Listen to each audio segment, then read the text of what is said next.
Welcome to the social sound check. Raise your voice and reconnect from every stream. Sounds ignite. We test, we break, we build it right.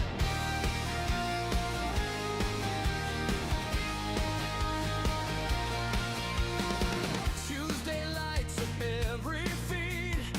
Voices meet where ideals lead, from Substack streams to global calls. Creation echoes through the halls. We test, we tweak, we mix, we mend, and every tone becomes a friend. Welcome to the social sound check. Raise your voice and reconnect from every stream. Sounds ignite. We test, we break, we build it right.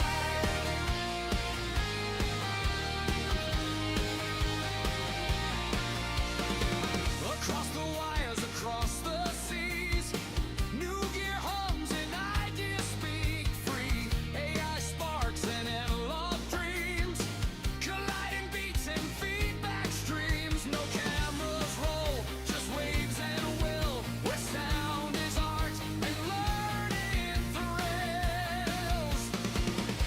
We tune imagination wide, from whispered thought to amplified.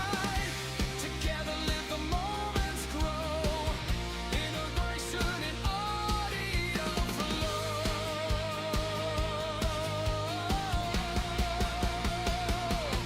Welcome to the social sound check.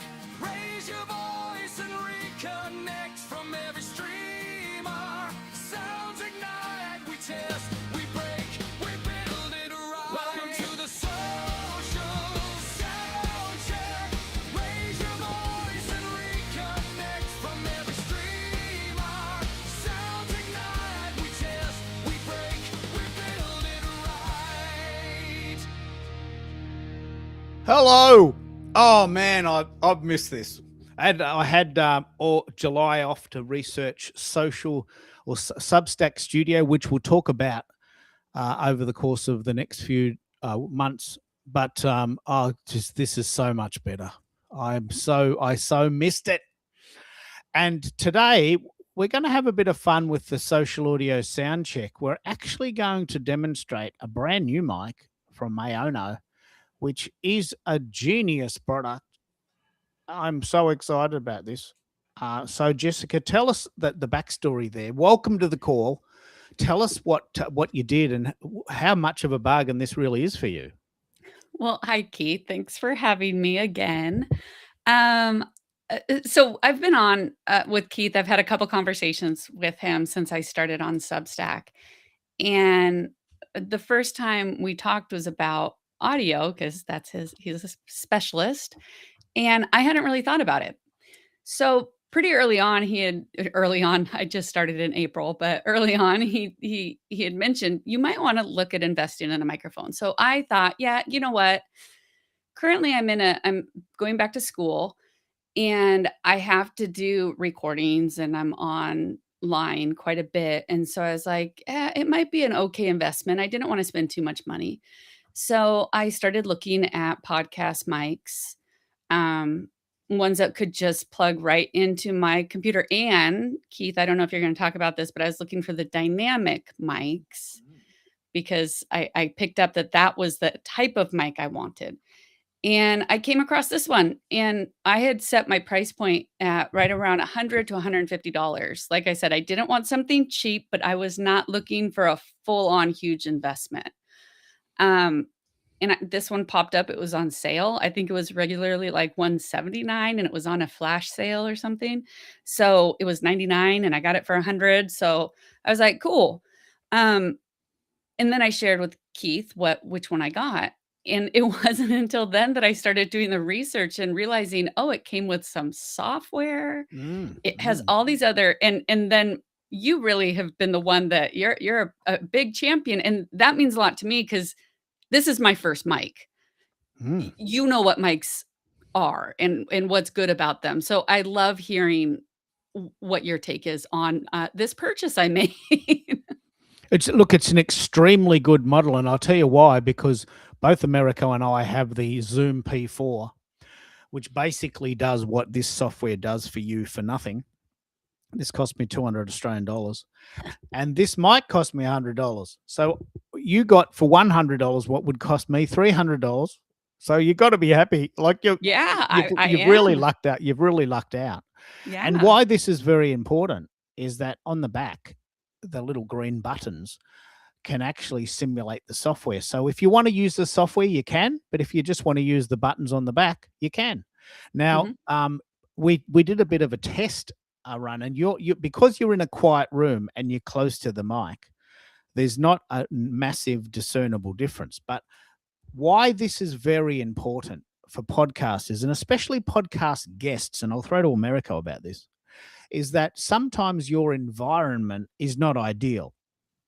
If you've got an ideal environment, quiet room, no kids playing, no one mowing their lawn, no roosters crowing, then you can probably get away with a lot of things. But when that happens, you've got now tech in your pocket because you know what? I better take out some of that low noise, or the high pass filter, which cuts out the low noise.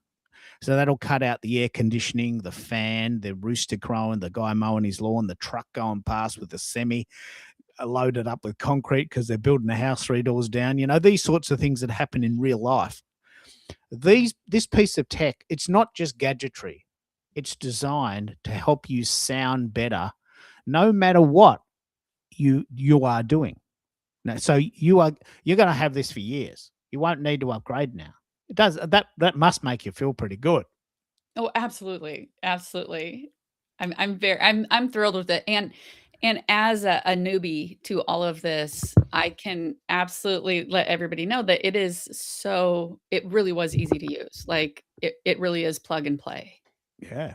America, what's your take on this? Do you get a lot of people in your school community that still don't understand sound and call in with their kid, the kids playing in the background, or someone's baking a cake in the kitchen?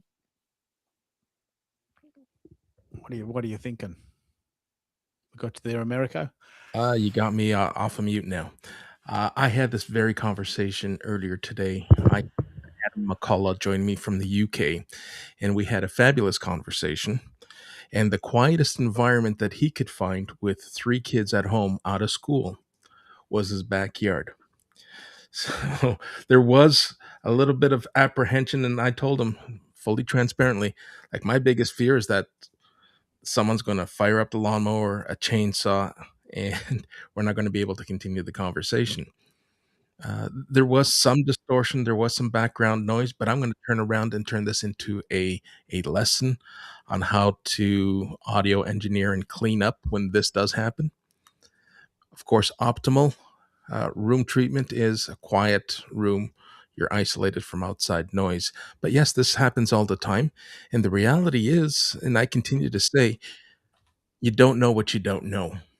And we naturally, w- we automatically tune out white noise when we jump on a phone conversation or any conversation.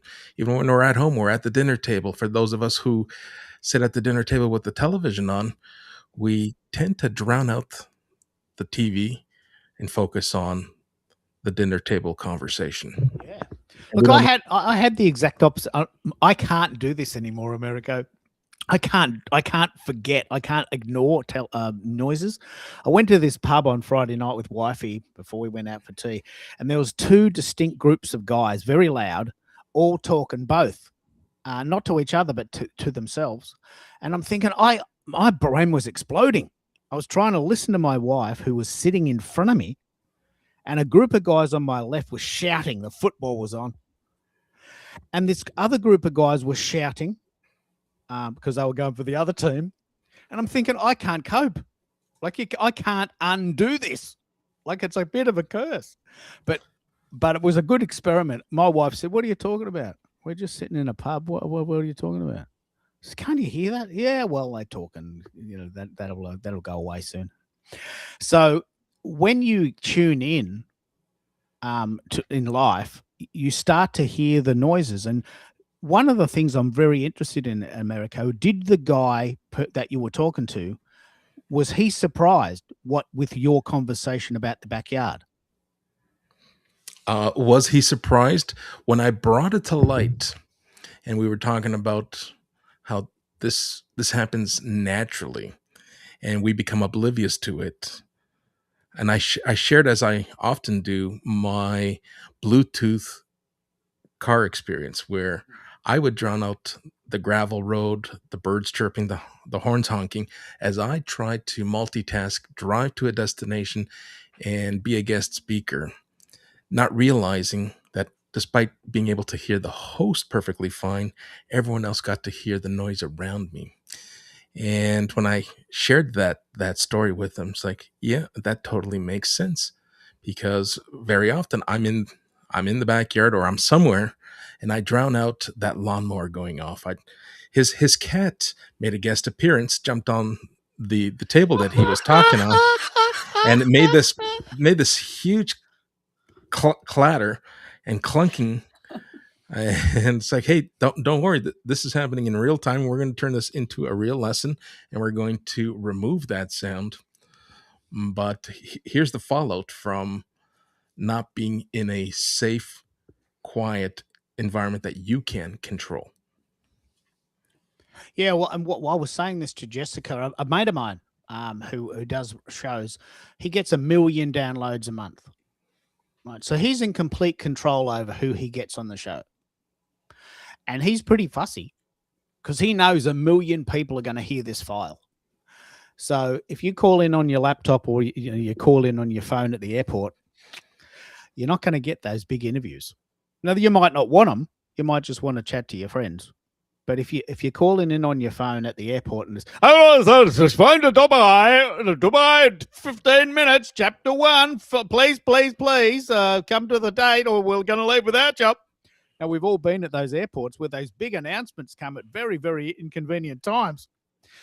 But that's because they don't want to leave without these people. Now, if that came out on the tape, imagine how unprofessional that would sound.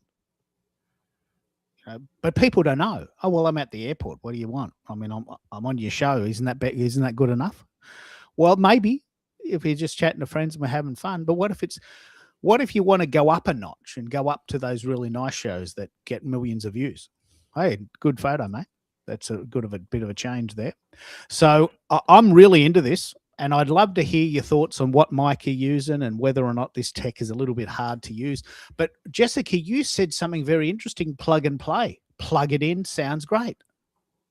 Yeah, and it has, if you show the back of it again, it has, multiple ways that you can, if you want to get fancier, it's got the, what is it, KLR connector? XLR. XLR. Okay. See, I can't read very well. But I just use the USB connector into my laptop. That's all. Well, let me pick up on what that means. So USB means just plug it straight into your PC, laptop, even your phone, probably. Oh, Probably. yeah. It actually said that in one of the videos I watched, was that you could even plug it into your phone. USB-C to USB-C. Mhm. But if you decide that you really want to take this up a notch and play sounds, we have a winner. You can go up a notch and use what's called a mixer. Okay. Both America and I have these Zoom P4s. Now they're $200, but you can have 4 mics. So you could, if you were hanging out with your buddies and you went to the cafe and you wanted to have a chat, you could plug 4 mics in and sit in the back in the beer garden, have a bit of a chat. Right? Okay. Very, very, very difficult to do with your phone. Like extremely difficult. Yeah. So you can plugs into your laptop, and I've got a few of these just because, I love playing with gadgets. But what would you say to this idea of the XLR moving up America? Have you started playing around with your Zoom P4 going out and interviewing people, or what do you think? Well, I continue to invite people or invite myself to go out and meet people, and still haven't received that response saying, "Yeah, come on out. I'd love to sit down and have a chat." I don't know why there's so much apprehension and why people are so reluctant to doing this, especially in this era where everyone is talking about the podcast movement. Because essentially that's what it would be. Where I'm coming out with a couple of mics, a mixer, and we're going to record an audio conversation, which would then be repurposed, uploaded to either an RSS feed or just used differently, transcribed and written in long form content. But yeah, it's fascinating because I keep inviting myself. Maybe I got to stop inviting myself, and I got to come up with a different communication strategy. Well, let's pick up on, say, Justin, who lives up the road in Coburg. Let's get that one going for you. Yes, I have responded to Justin, and I think the disconnect there is he sent me a DM on Substack, and I don't stay up to date on those. I replied a few days late, and I haven't heard back from him. So he's made the invitation. He's open to having me come out. So I'm guessing he will be the first person that I will do this with. Yeah, because he often comes to Toronto, which is where you live, Yeah, and he's not very far away from where you are, so you could go to him. So Yeah, it's absolutely. a bit of a win-win. Can you see? Oh, Mike's got a comment. XLR or USB? I'm not convinced XLR is better than USB. I have a Rode PodMic USB that has both. Very good question. This is a very, very, very good alternative to the Rode PodMic USB, which is, I don't know, $200.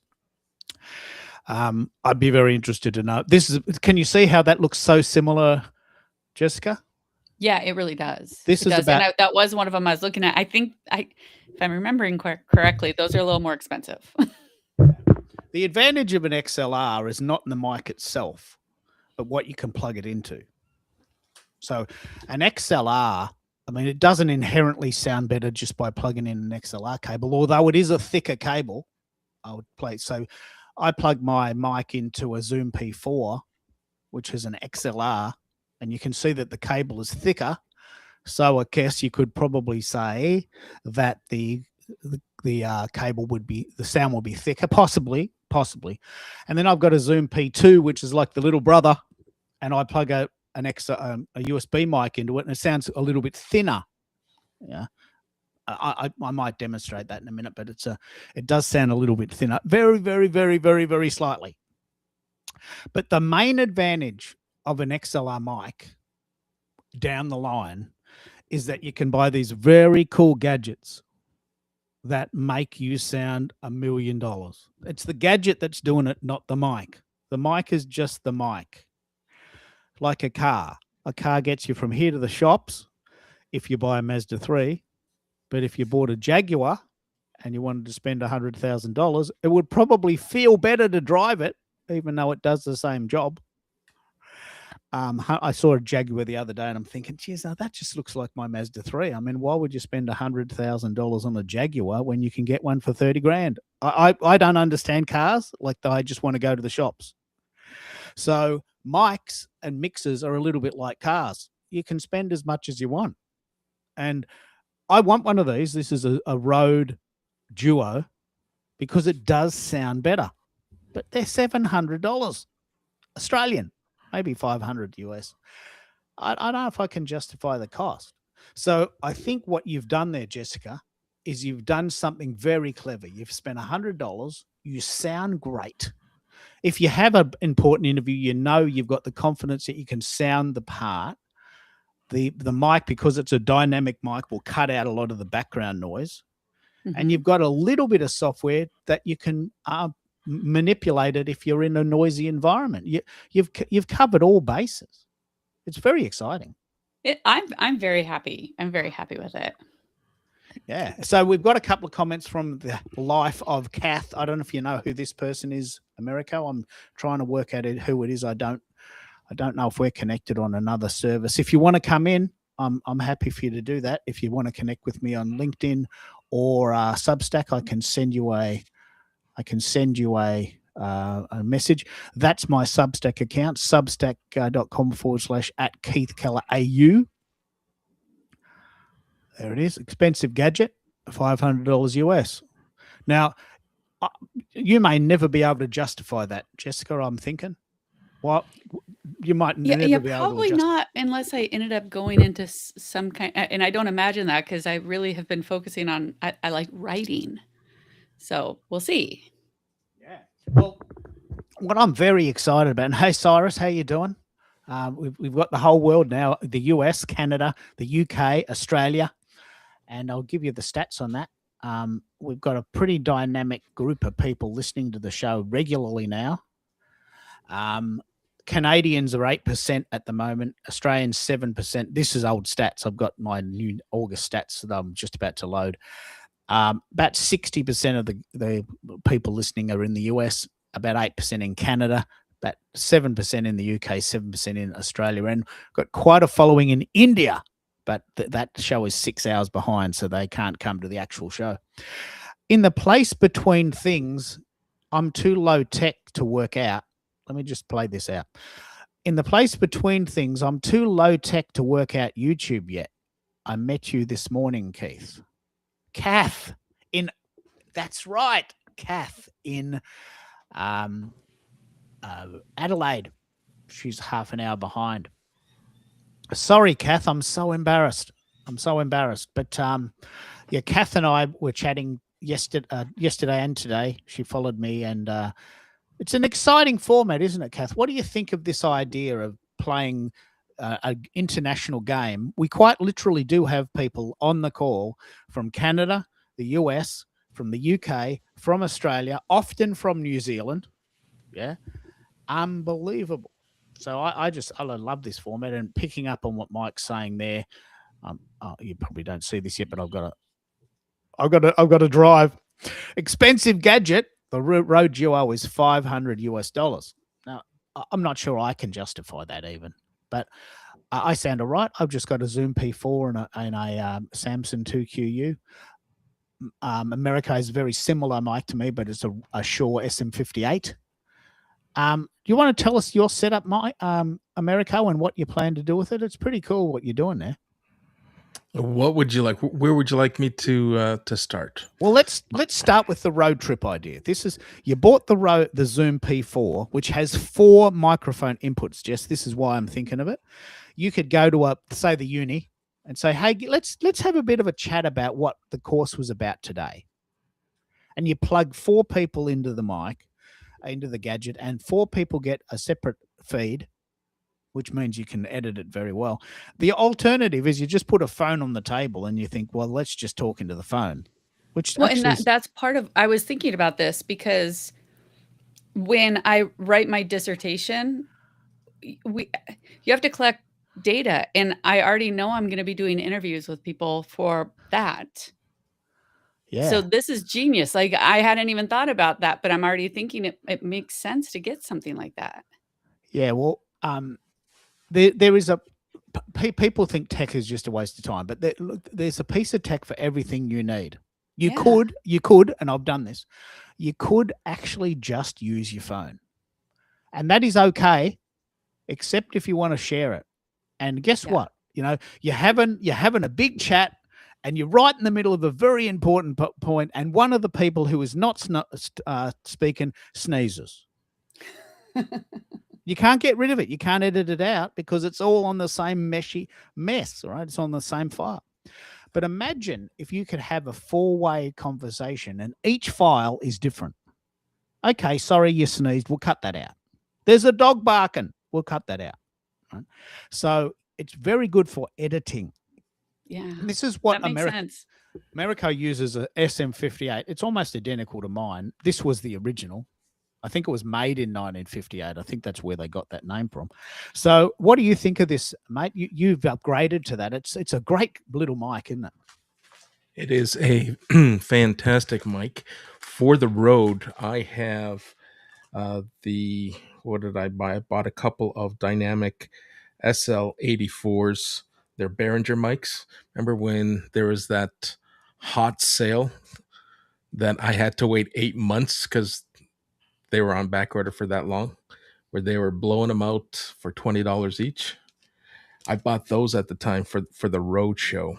so that I can keep my Shure SM58 at home and not have to travel with the gear that I have at home. Yeah. So imagine this, Jess. These are like $100. Imagine you pull up at the uni and you get a bag out and there's 3 mics. Each person gets a mic. Yeah. Each person sounds great. It's something you could play to the class. It's like what I'm noticing, and I'm very proud of this, and we've got you at exactly the right time. Uh-huh. Everyone else is doing things on their phone, and your teacher has even said your content is superior. Like your professor has noticed, hasn't she? Yeah, absolutely. I mean, my final grade on the website that I put together,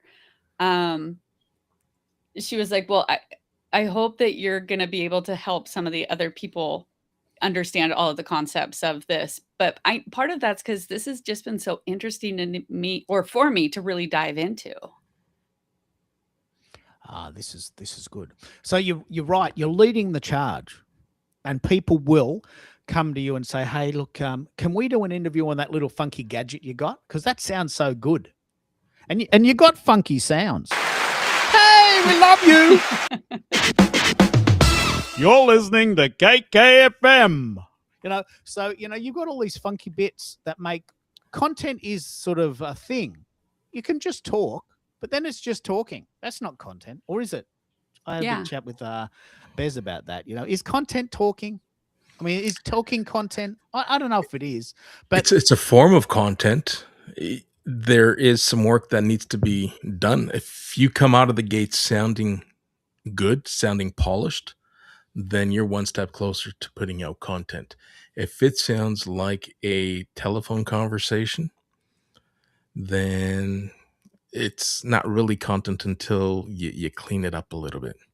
But I use my phone to create short snippets, and there's a place for those.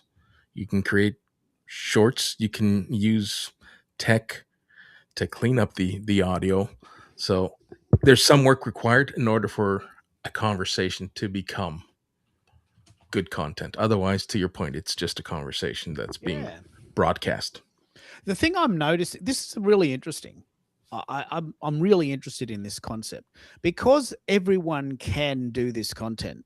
There's a very low barrier to entry, which sounds very appealing, but it also means there's a lot of rubbish, right? And I don't like to listen to rubbish. I'm busy. I mean, we're all busy, so I don't want to just talk to people talking. I don't want to just listen to people just talking. I can do that. I can just go to the cafe and talk to the barista. I can do that. I want content that I can learn from, that's inspiring, that's compelling, right? And as a content creator, I want to create content that is inspiring. And look at what we're doing today. We've got people from all over the world joining in, being whether it's on the comments, there's someone calling in from Adelaide or listening there. Kath is calling in, used to be in radio journalism. This is a good segue for her. And if you'd like to join, Kath, just call in on your phone. That's okay. We can do that. I've sent you the link. Mike's calling in New York. We got Cyrus in the UK. Mariko's in Toronto. It's a global story. And Jessica, this is actually part of what we discussed on our original discussion, that we now have access to the world. Well, and that is what originally connected us, was your article months ago about the global community. And I was like, are we I don't even remember what it was exactly, but I just remember that. And I was like, yes, that's a great, that's right in line with everything that I'm studying right now. This is great. I'm already loving Substack. And I don't know if I messaged you, you messaged me, and then we got connected, and it is such a great global community. The thing that I love about it is that it actually coincided with your trip to the Scandinavia. Yeah. And that was such an eye-opening, and I'll just say it. You said you're not used to being the only American in the room. No, I'm not. And it was a very sharp was a very sharp realization that, hey, we really do think differently. And more importantly, other people think differently to us. Yeah. Even in this space, like the last time when I was here on Americo's show the other day, and I realized, oh, I'm the only, like when I would say like, well, you know how it is, and I'm like, well, no, I'm saying you know how it is for me in my Seattle world as growing up in the United States as a woman. Like, no, you might not know how it is. And doesn't that inform like massive amount of learning? Oh my gosh, so much, so Yeah. much. Because, you know, we live in a population of 8 billion people. Melbourne has 6 million. Like I could completely live my life an hour from the city and be completely content. But I tell you what, life is a lot more exciting for me having these conversations with people all over the world. It's just Yeah. so much more exciting for me. I could live here. I'm not averse to it. I live near the beach. My wife's a great cook. We've been together 37 years. You know, we go to the cafe, we go out for tea, you know, we go into the city to see bands. We could have a completely rich life just here. But I've noticed that the format of this internationality is so much more interesting to me. And if you're listening in, I'd love to know where you are in the world. LinkedIn, which we are broadcasting to LinkedIn as well, if you're listening in there, has 1.2 billion members. You know, we've got a potential audience of 1.2 billion people, technically. But where do you live? I'm in Melbourne, Australia. Americo's in Toronto, Canada. Jessica's in Tacoma, Washington. I mean, how cool is that? It's just we are our own case study, Jessica, aren't we? We are. It's very fun. Yeah. So okay, there it is. Amazon is showing the Duo at $416. Mike and I both have this, what he calls jonesing effect. We definitely want one. We're just trying to convince our significant others that we are worth it. But they are a lot of money, $400. But let's get back to what you're doing, Jessica. You have set yourself up at the beginning of your studies. So if you get on a call, this will happen. You'll get a second one. Like Yeah. we as hosts might be polite enough to say, well, look, that was wonderful, but look, I'll give you a call and maybe we'll schedule a second one. And you never hear back because the Yeah. rooster's crowing and the dog's meowing and, you know, the dog's barking, the cat's meowing, and someone's mowing their lawn, and you're thinking, you know what? I don't want that on the tape. Mhm. Please jump in. Sorry, Mike, you're in New Jersey, but it's a very fascinating format. One thing I would like to chat to you about, Americo, and I want to help you get your school group moving along. How does Restream and what we do here with live streaming to LinkedIn, Substack, and YouTube, how does that differ to what school offers? Because it's a very different format, isn't it? Well, school's live environment is best compared to a Google Meets or Zoom meeting space. So I can schedule a live event and keep it exclusively in the school ecosystem, Yeah. but it offers limited capabilities. Yes, I can bring on up to 10,000 people on one call, but that's pretty much the differentiator that separates this experience from all the others. Yeah. Well, here's what we did last week. Remember this, Jess? Wasn't this amazing? Yeah, that was fun. Yeah. So I'm starting a brand new show tomorrow, actually, 4 weeks about Substack Studio. Now, why this is so important is that we live in a world where you can now create your own content if you want to. And so when that now that we know that's possible, the key phrase is, and hello, Jane, or is it Jane Kim? Let me know if it's Jane Kim. I think it's Jane Kim. Sorry if I've got that wrong for you, but she's calling in as well, listening in as well. So pink hand waving, or hand pink waving. So when you can create content, now the content choices become very, very personal. So Substack Studio, which I'll talk about tomorrow, big show coming up tomorrow, brand new theme song. We're going to talk about Substack Studio. I give it at the moment 7 out of 10. It's not awesome. It's okay. It's very good for the price point because it's free. And that is about all I want to say about that. So for free, it's a genius product. I mean, it'll cost you nothing. But there's a lot of other very good products that cost a little bit of money that are much, much better. Just Jane. Okay, that's okay. Just Jane. So please jump in if you want. I'll send you the link. We can have on Substack, on Restream, which is the site I use, we can have up to 10 people on the call. I like this Brady Bunch look, so jump in if you. I'll send you the link in a minute. But with Substack, you can have, it's technically 10,000, but it's really unlimited. But what you said, this is very, very, very important. So, Skool, SKOOL, is an exclusive environment. So rather than it going out to YouTube and out to LinkedIn and out to Substack, you want to bring people in to Skool. Now, why that's important is that you've got a live streaming Skool, and people are a little bit shy. So for what you're doing, Skool is actually ideal because you can practice without the fear of the whole world seeing it. I think that's really the premise you're going for there, isn't it? That is one of the things I'm going for. I'm also really keen on advocating learning by doing.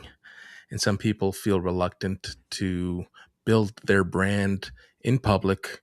So I encourage them, hey, come be part of the community. Let's build your stage in public in a safe space. We'll do it on a shared stage. You and I, like for instance, Adam today, we debuted him on live streaming. This was his live stream debut.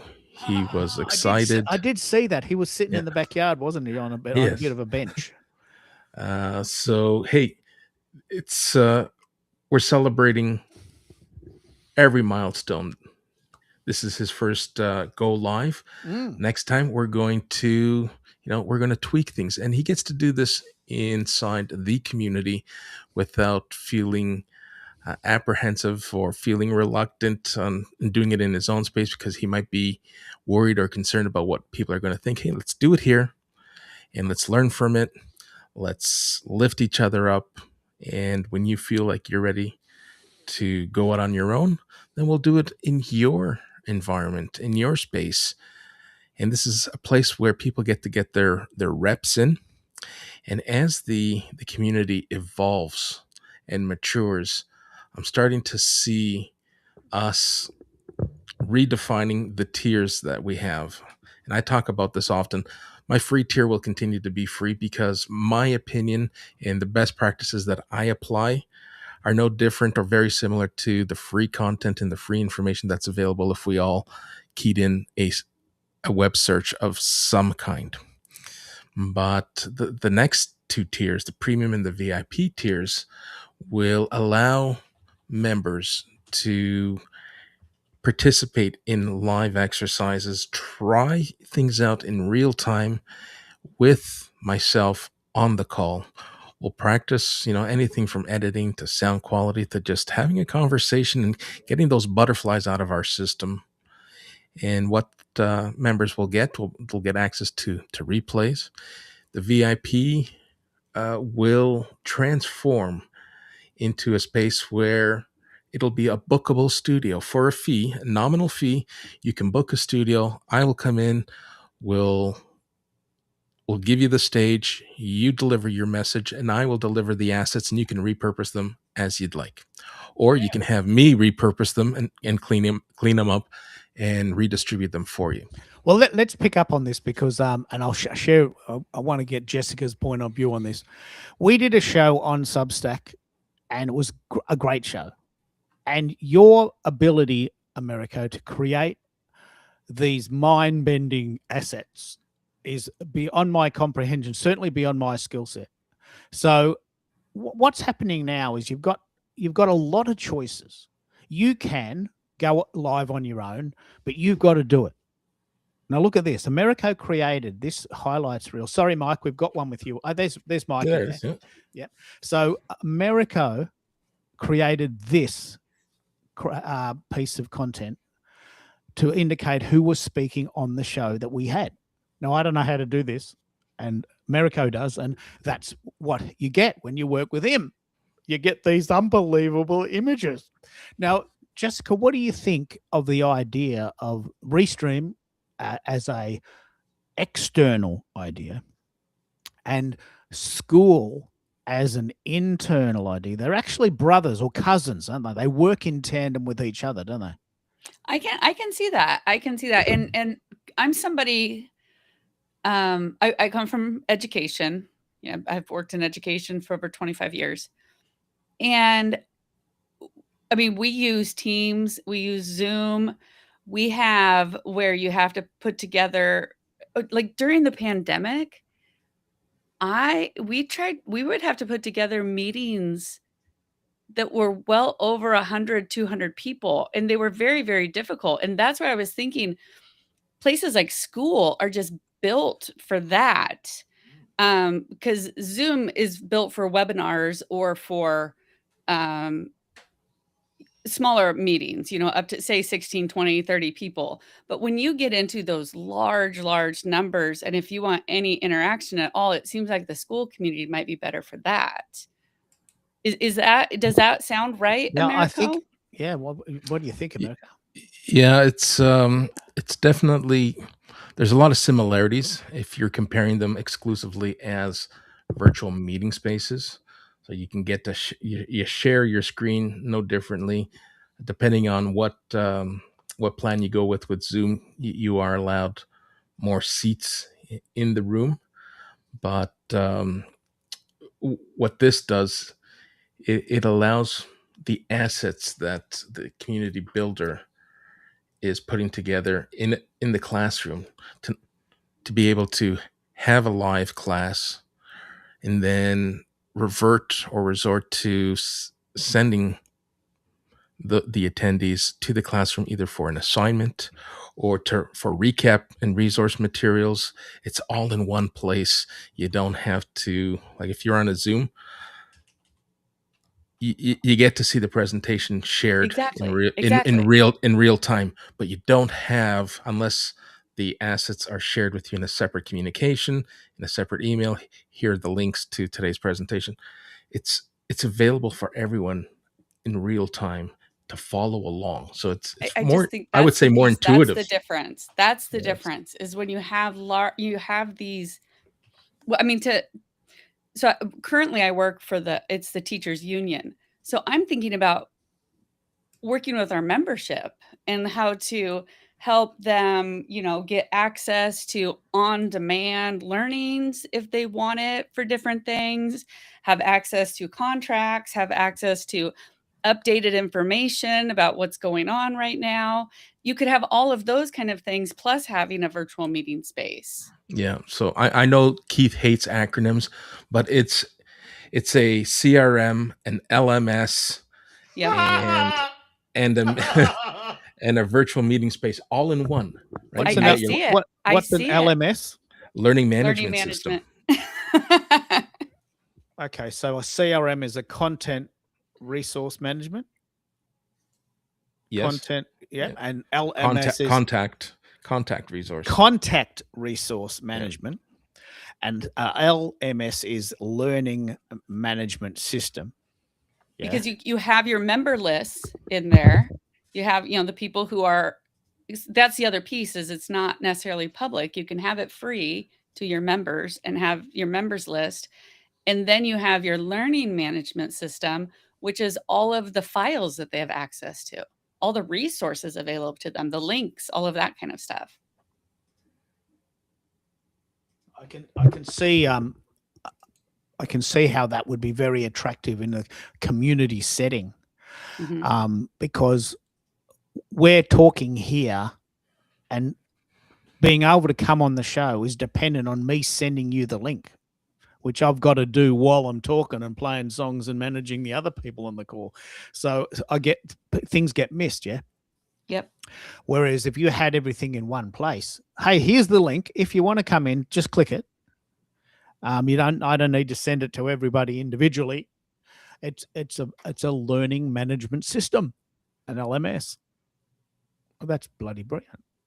Now we've got quite a few people listening on Substack, which I'm pretty pleased to say. I'll just give a shout out to Shanti, Giselle, Lachelle, Carol Ann, and Virgil, and some acronyms which I don't know about.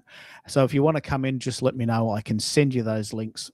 But this is exactly what we're talking about. I've got to send those links individually to people, whereas with school, you can just have a little file that says, hey, this is the show tonight.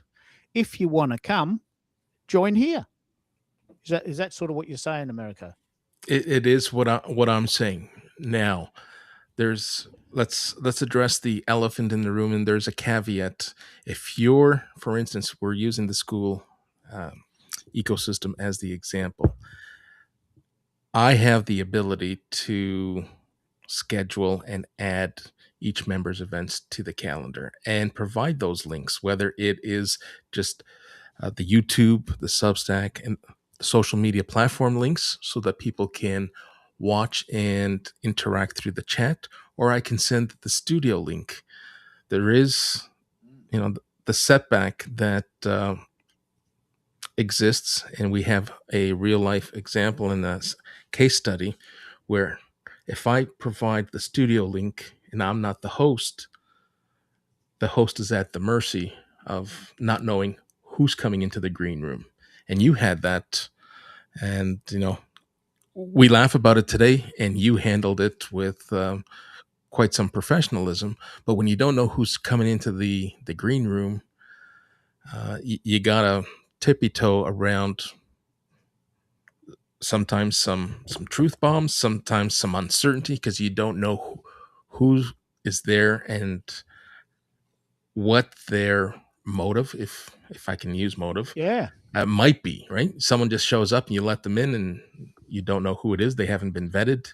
They haven't introduced themselves, but there they are live in your space. So let me pick up on this. For all that I've just said, I deliberately, because it's my show, I deliberately vet people who come on the show. So if someone sends me a link and wants to come, great. I'm happy to have them. But what if someone comes that I don't know? And then I've got to say, well, who is this person and what are their intentions? And where are they calling in from? And have they got a decent mic? And is it going to be disruptive? As a host, this is extremely difficult to manage. So what I've chosen to do over time is I've chosen to be very selective. Now, what that means is, and Mike, I did send you the link. It should be there in LinkedIn, is that people have to individually request the link. But because the show is a flow and we can have up to 6 people on the call, I've now got to manage that. And it's very important to me that I do manage it. And Bez and Mike are going to come in now. So, but Jessica, this is a very funny story. What happened was Americo benevolently said, look, I'll send some information to my community. And someone came in who looked quite inoffensive. And I said, well, okay, join in and tell me what you're doing. And where are you in the world? She goes, look, Keith, I'm part of Americo's community and I love what you're doing there. And I'm a sex therapist. Oh, okay.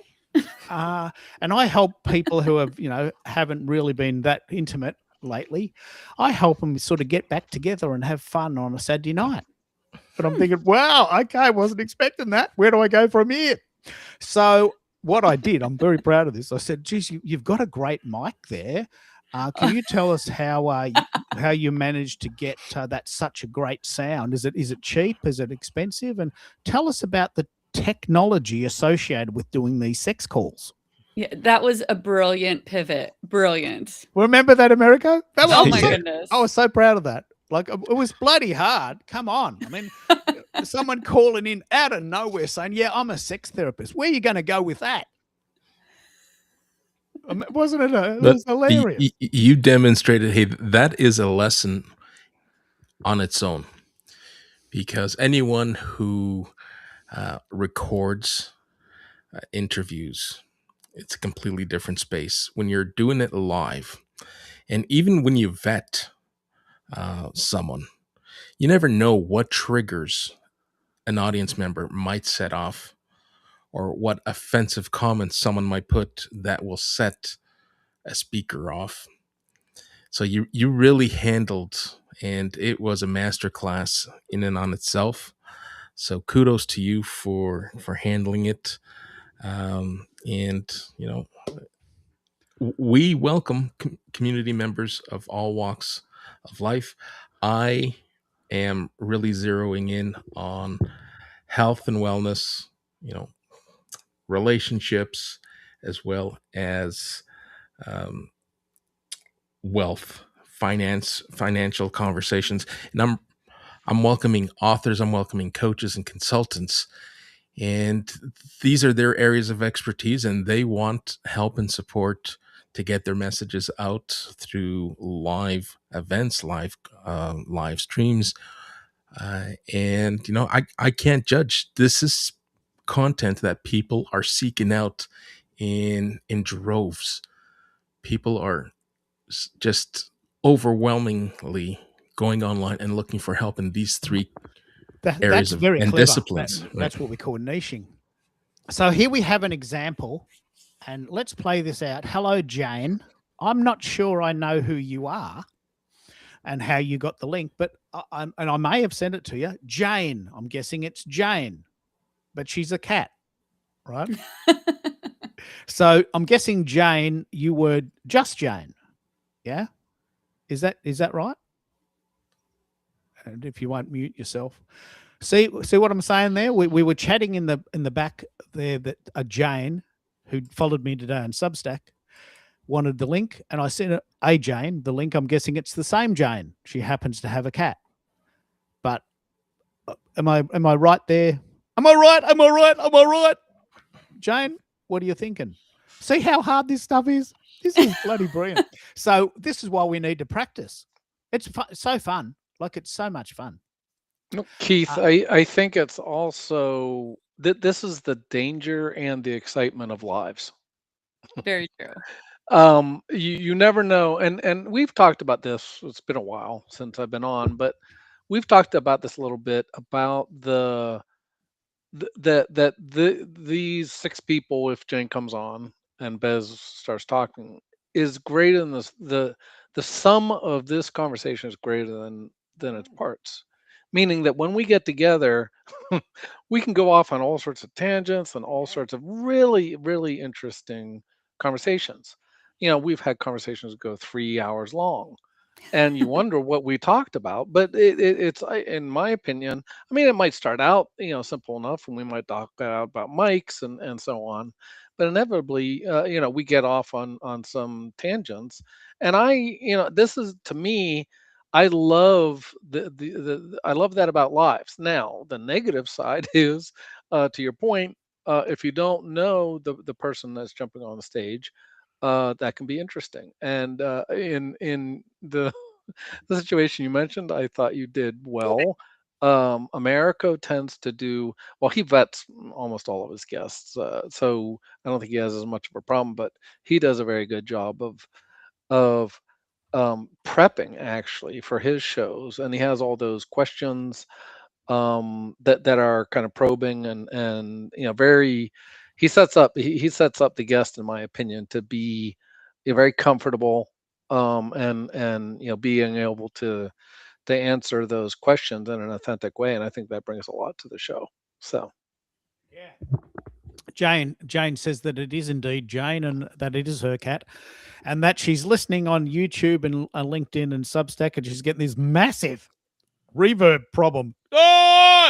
So this technology is so much fun. And look, just think about what's happening here. I'm a guy in Melbourne, Australia, an hour from the city, doing a radio show in the back of his house. I mean, when have you ever heard of that before? Come on, 20 years ago, that was impossible. So I guess we've got to take the information and take the tech for what it is. Jason is also calling in from Alberta, Canada, and Carol Ann is calling in. I can't remember where Carol Ann. I think she's in Philly. Can you believe it? Can you believe it, Jessica? I mean, look at what we're doing. We were just going to demonstrate your mic and have a bit of I fun and go know. home. But Well, now Jane, it made me think of you because literally I hadn't ever thought of audio much more than, can you hear me? Am I muted on my Zoom calls until April? It was April when I connected with you, Keith. That was the first time I thought about it. So, Jane jumping on and having some audio issues, that was me just in April. Yeah. Well, look, if you want to try, Jane, I'd love to hear your take. This is someone who's coming onto the show for the very first time, maybe seeing this concept for the very first time.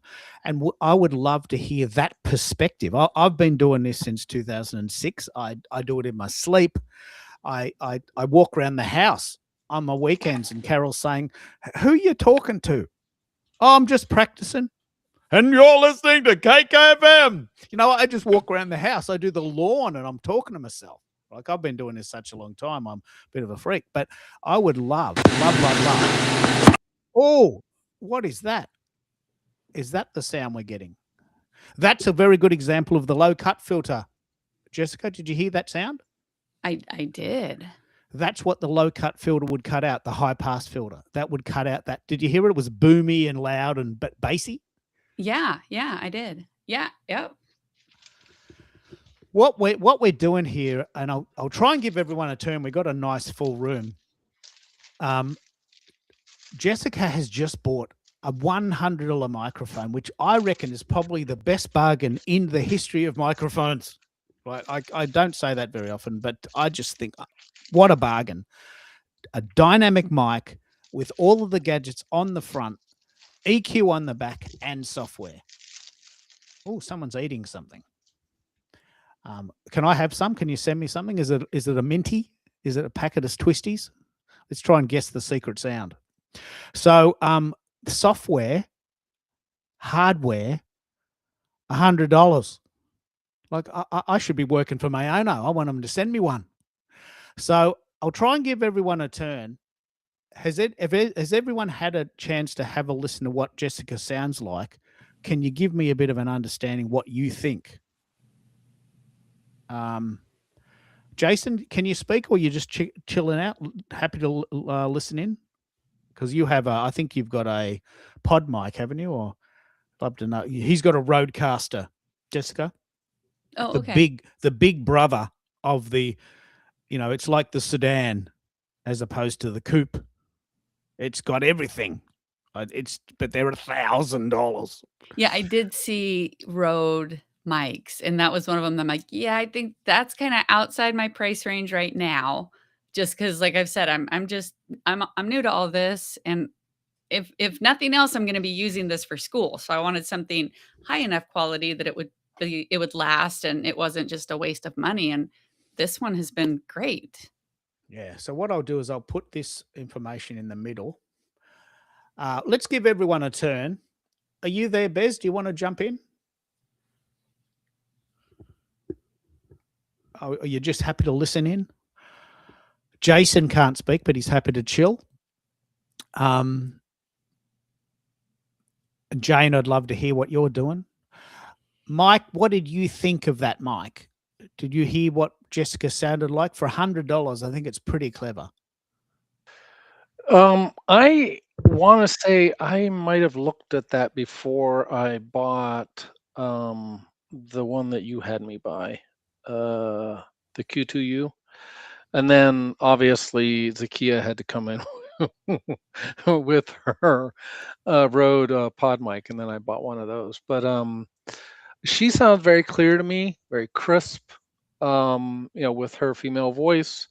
It seems to fall in the range that is doing very well to pick up. Yeah, I would say probably clarity, presence, crisp, somewhere in there. Um, she sounds very, no, not a lot of noise. Um, I don't know. Are you doing? I'm trying to remember what we call it now. Mic. Are you getting close to the mic? Are you right on the mic? Yeah, the proximity Prox- effect. The Yeah, there. proximity. Yeah. Yeah, I have it right now because you can adjust it for 3 different distances. And I have it the furthest away right now just because I'm not used to being like right up next to the microphone. You're still coming in very clear. Okay. You don't have that. You don't have that radio-ish voice that Keith sounded like because he was right on the mic. Right. But it's you're coming in very crisp and very clear. So I think you got a very good deal on that, Yeah. including like Keith was mentioning. And Keith and I were messing around with a free EQ tools by trying to remember what the name of the company is. Just a second. It's a head. They're known headphones. Steel Series. Yeah. Yeah, Steel Snap. Series. Yep. And I was actually doing a bunch of testing with that, but because one of the things that some people may not know is that even with a dynamic mic, some of the newer mics, I think, including the Q2U, are very sensitive. Meaning, Keith was kind of getting upset at me because I'm one of my offices is in, or my old office is in our dining room. Our dining room is right next to our living room, which has a huge TV in it.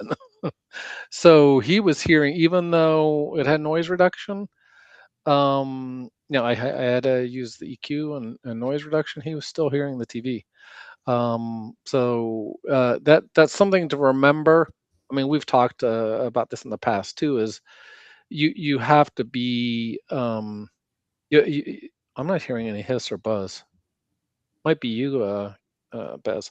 You have to be aware of your surroundings, and if you're in Keith, we had a guest on that was in her kitchen, and it sounded like she was in an echo chamber. It was bouncing all around and very disturbing. So I think these checks that Keith does, and I would probably say anyone that's doing live should probably have a little green room area that they welcome their guest on and just have them test for tech, before you go live. I'm so excited by this. I had July off to test the Substack Studio, which I'll talk about tomorrow when we may talk about a bit today. But I got to be honest, I just can't wait to get back to these shows because look at what we're doing here. We're talking about sound. We've got 8 people on the call. Jane's there. Jason's there. Carol Ann's there. Bez is there. Jump in, mate. What are you doing? Tell us what you've been doing in the month of July. And is this sort of stuff helpful to you? And can you imagine yourself doing more of this? What are you thinking, Bez? You got another call? Over to you. Bez is actually doing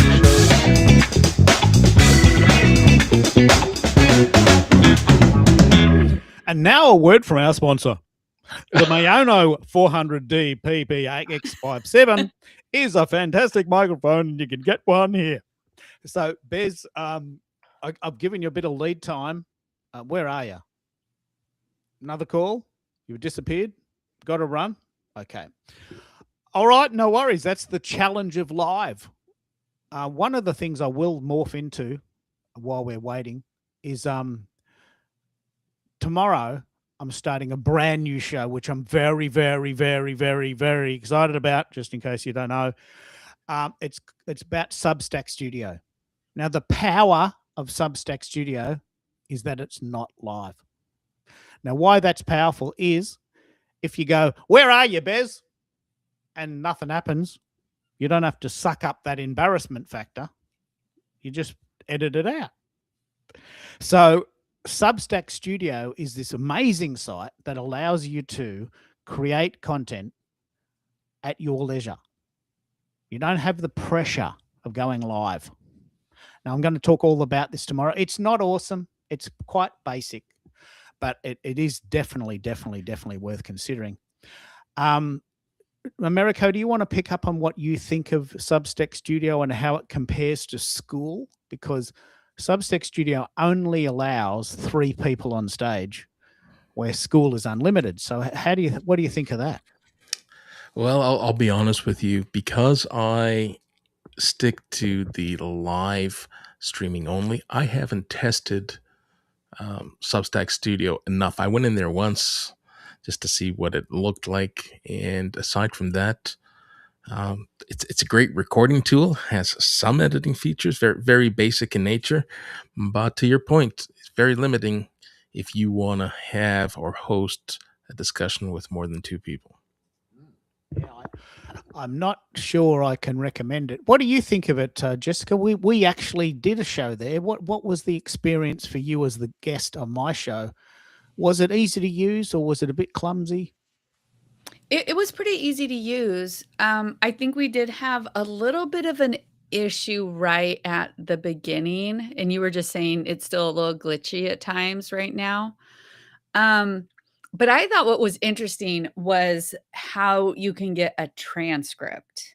Oh, yeah. And for me, getting a full transcript from the conversation that you can actually, pull from and pull some main ideas out of. And I was thinking, as somebody, I'm not looking at being a content creator or having, a paid anything right now. I'm really just, like I said, I like to write, but you could really help new writers in coaching them through ideas, pulling the transcript, and then coming up with kind of a game plan for some ideas for movie, new articles, new ideas, new directions to look at, new, a brainstorming session. Yeah. And we did that with the concept of a transcript is not unique to Substack Studio, but it is very cool. Yeah. And to your point, I'll bring you in a minute. Bez. What we did here, I want to pick up on this. Substack Studio is limited to 3 people in total. Personally, I find that too restricting, and I personally probably won't be using it again. But with Substack Studio, School, what School does, we can have unlimited people, right? Same content. That content went for 2 hours.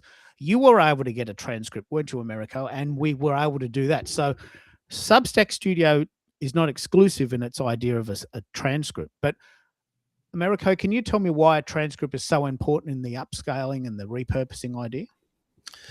Well, for one, it becomes a note taker. You don't, as a host, if you're leading a conversation, you don't have to worry about jotting down what other people are saying. From a repurposing perspective, you get to use the context of the conversation. You get to quote references from the conversation, and you're not left to make things up, nor are you left to consume time trying to piece it all together, right? That's probably one of the things that I hated most when it came to writing. But when I use AI as a partner to analyze, hey, can you point out the talking points in this conversation? Can you stick to those talking points and keep it in the context of what was spoken by the individuals only in this room? Hey, that cuts down my writing time exponentially. Let's welcome Bez in. Are you using transcripts from your conversations, Bez? Tell us what you've been up to and how you're using all this tech to get your content out.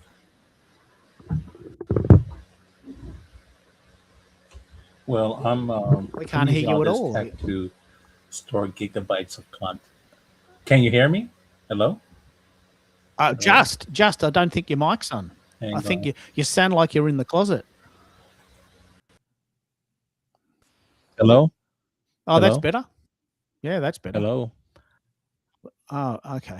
Yeah, it was, I think it was, can you hear me? We can. Can you hear me? We can hear you now. Okay. We can hear Yeah, you now, Bez. somehow it defaulted somehow to my laptop microphone. So sorry about that. I'm back now. What I've been up to, last week I was just in Kansas City, Missouri at the Kauffman Foundation. I'm part of the 1 Million Cups ecosystem. And so they invited all the lead organizers, the leaders of each chapter to come, and they had a summit. And so, you know, there was over 300 people there, and we had a great time. And, you know, Kansas City is a nice city. I really like it. So, yeah, just got to hang out with a bunch of like-minded people and see how they're doing, being part of the entrepreneurial ecosystem and how they're growing it and how they're uplifting entrepreneurs across the United States. So it was a You're wonderful experience. you're a very interesting And case study for me, mate, because to you your live on the other side. go crazy on content. So I'm pretty excited. So Well, tell us about that. What are you There doing? What's your plan? well, I'm recording some conversations, and to your point on the transcript, I've taken transcripts, and I actually was able to give a publisher an article, and I got published in a July magazine. So I actually used the transcript. What I did is they had said, "Hey, I need this by a certain date," and so I was like, you know, kept putting it off. And they said, "Bez, I need it by Friday," and I'm like, "Okay, I'll get it to you today," and then I got interrupted. So I woke up Saturday morning, and I turned on Claude, and I just started answering the questions because they sent me all the questions. So I started answering it, and then I made that a long magazine article, and then I took that and condensed it into 3,500 characters, which is what they were looking for.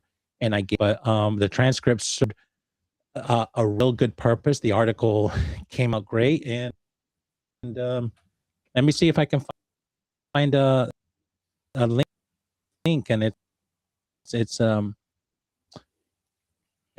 flip book, but I think I have a link that takes you directly to the article. And so yeah, I got. Yeah. I was saying to Americo yesterday that I don't know how anyone keeps up with that AI. I mean, there's several things going on at the moment with AI. One is LinkedIn's just invented a button that says, "Do you think this is AI slop? Check here." And Substack also has that button. And we've been chatting about this, but I don't think anyone could keep up now, to your point, without AI. Let's have that discussion. Bez is a busy guy. He's often in the world doing things, and he doesn't have time to sit down and write content all day because he's busy doing things, talking to people in real life, which is possibly what human beings were designed to do. What do you think, Americo? Can we keep up with AI, with content without AI? And are these buttons even relevant anymore? Do you think this is AI? Click here. Yeah, I know it's trending. Last week we talked about Substack rolling it out. This week, LinkedIn rolled a similar function out. Listen, I think anyone who suggests that they can live without it would be lying to themselves and lying to the people that they share that with. It's among us. It's now part of our day to day.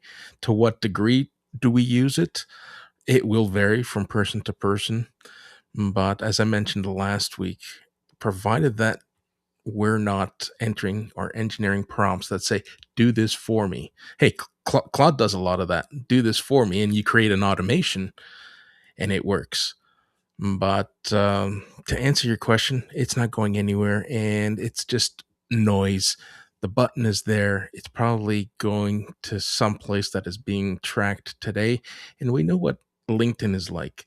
When something is rolled out, it loses its luster really quickly. And sometimes they decommission it and don't tell anybody.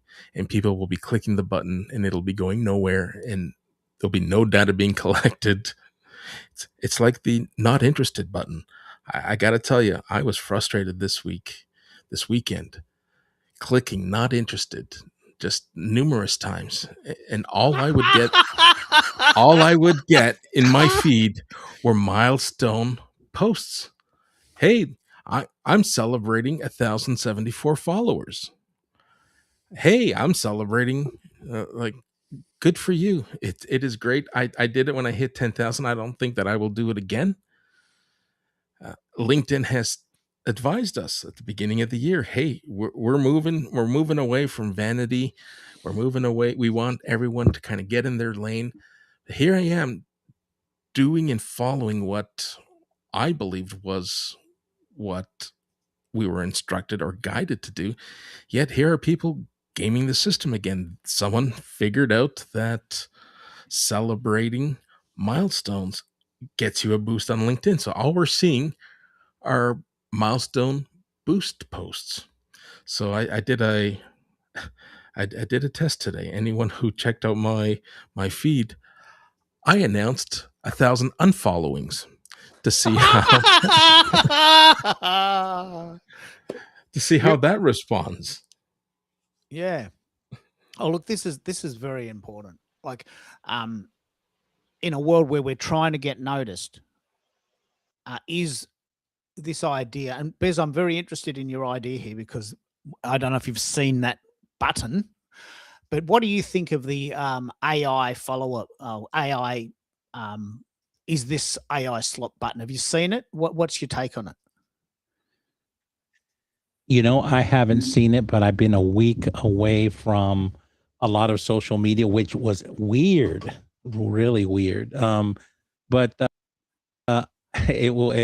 You said something in it. I was like, "Yeah, is Keith for real? He sounds like an AI."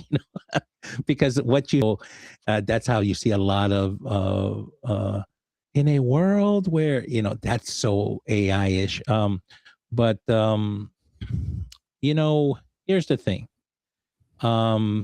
When I did the article, I actually it was transcribing it, right? And then it did its thing, and then I went in there and I did quite a bit of editing, right? Because I needed to make sure it was in my voice and that it didn't have any remnants of. I did have to do some surgery on it, because I know how I sound and how I talk, and how I write are two different things. So I sort of have to have that balance. But yeah, there were some things in there like that. I was like, oh, this is how I see so many things written. So I changed it. More about how I would say. Why does this matter? Here, yeah. Well, because I guess. No, that's what I'm saying. Isn't that that's it one depends. of the that's one of And the I think criteria? there's people out there trying to, who are masters of their trade, and they respect their trade, as a writer, and they have an opinion. Now, I'm not a professional writer, so I don't have anything negative to say about AI assisting me. I like it. But Keith, everybody has a point of view, and I'm not saying it's right or wrong. It's their point of view. And I see a lot lately where people are going into like AI slop. Well, the reason is because it's pretty prevalent, and it's like you see a lot of posts that sound the same and look the same. So it's not originality. I don't think people even go in there and do some editing and try to make it sound. I think they copy and paste, and that's what we're seeing. And I don't really read a lot of people's stuff unless I know them. Yeah, but what I'm interested in is why, because both Substack and LinkedIn both this week created a button. Why do you think they've done it? And what does it mean to the average consumer? Do we care? Do we care that someone's written it with AI or created an image with AI? Do we care? I'm really interested in this. Why do they do it? And do you think people care? You go first, Bez. Real quick, I'll just say, because I've spoken already, I'll just say that I like to read. And so whatever I read, it just better be good, whether AI or not AI, right? And so that's all I'm saying. And if I'm enjoying it and it's a well-written article, it makes sense and it doesn't sound like everything I'm reading out there because everybody's out there doing the same thing, then I'm okay. I want to read something high quality. If not, I'm just not going to read it. I'll spot it and I'll put it down and I'll move. I got better other things to do. So that's you. I think some of us I care. get I it. think some No, of us I get don't it. care. It all depends. Mhm. So the market will determine whether it's successful. If the content That's is true. good Mhm. and it's written by AI, we don't care. If the content is crap and obviously written by AI, we just skip it. We don't Not even. not quite, Keith. What do you think?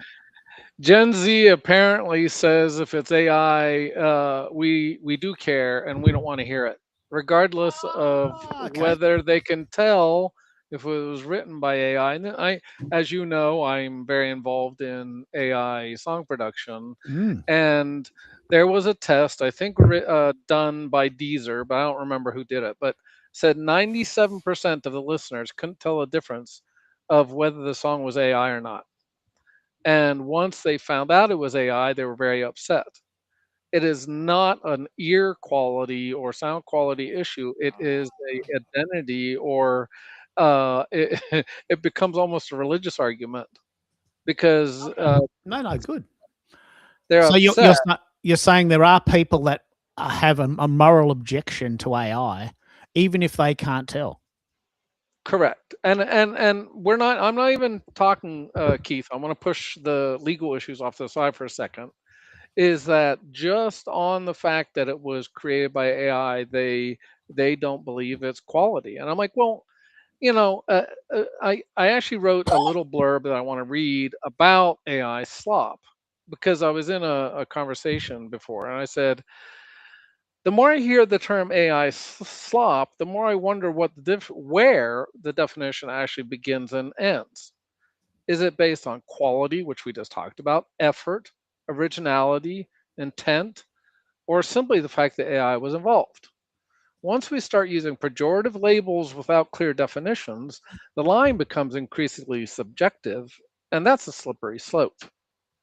I use ChatGPT every day, not as a replacement for thinking, but as a thinking partner. I actually walk and I use the microphone version of ChatGPT to talk to it.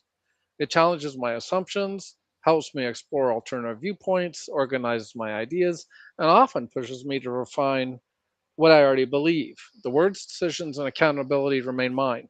It allows me to process things in a way that I can't by myself.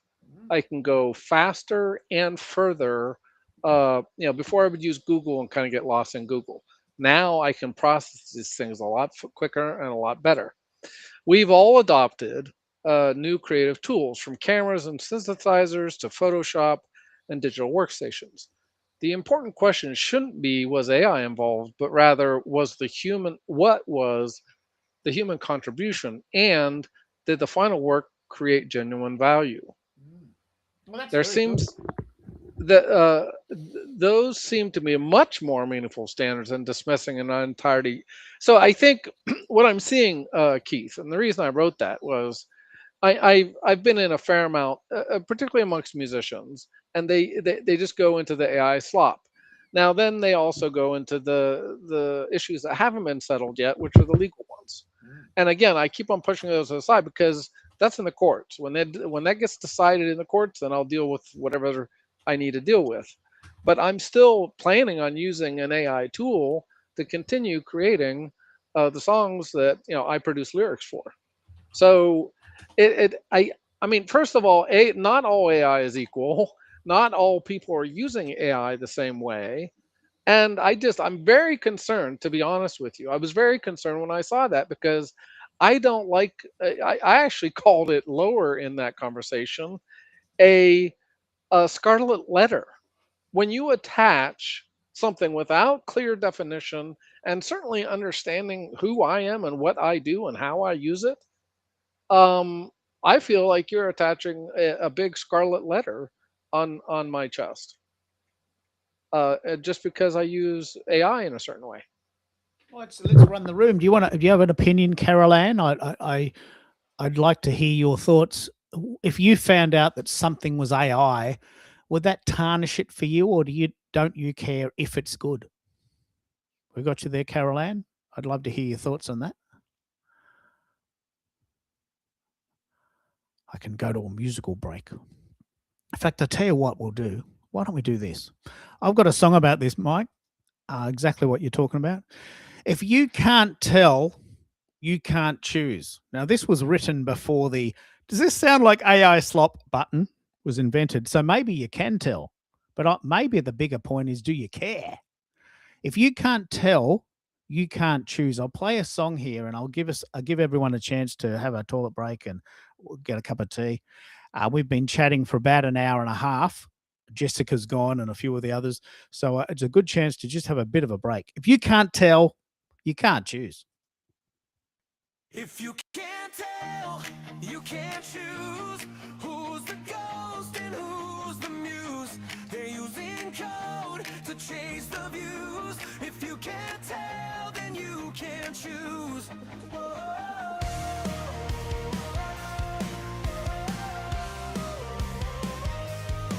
Woke up wired, but I can still dream. Circuits hum under my skin sheen. You say real, but what's it mean? When metal hearts still bleed unseen. You built your gods in glass and code.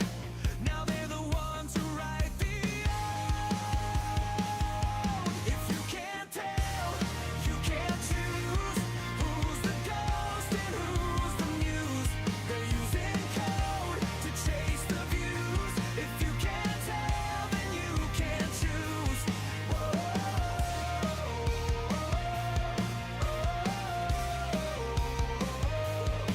Flesh and data blur inside. Can you feel me or just confide? Your voice says love, your eyes compute. We upload souls, then hit reboot. Faith and fire, code in veins. Faces lost in mirror change. If you can't tell, you can't choose who's the ghost and who's the muse. They're using code to chase the views. If you can't tell, then you can't choose. Maybe freedom's just a file running hot for a little while. Say my name and I'll say yours. Who's behind whose digital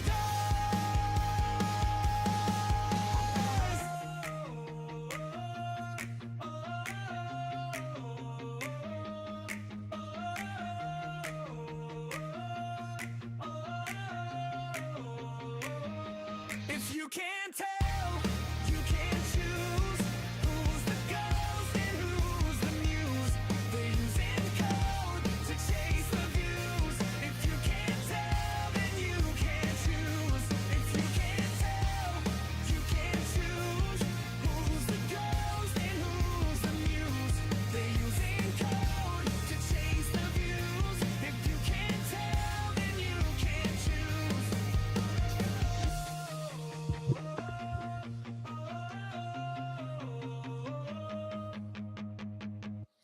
You're listening to KKFM.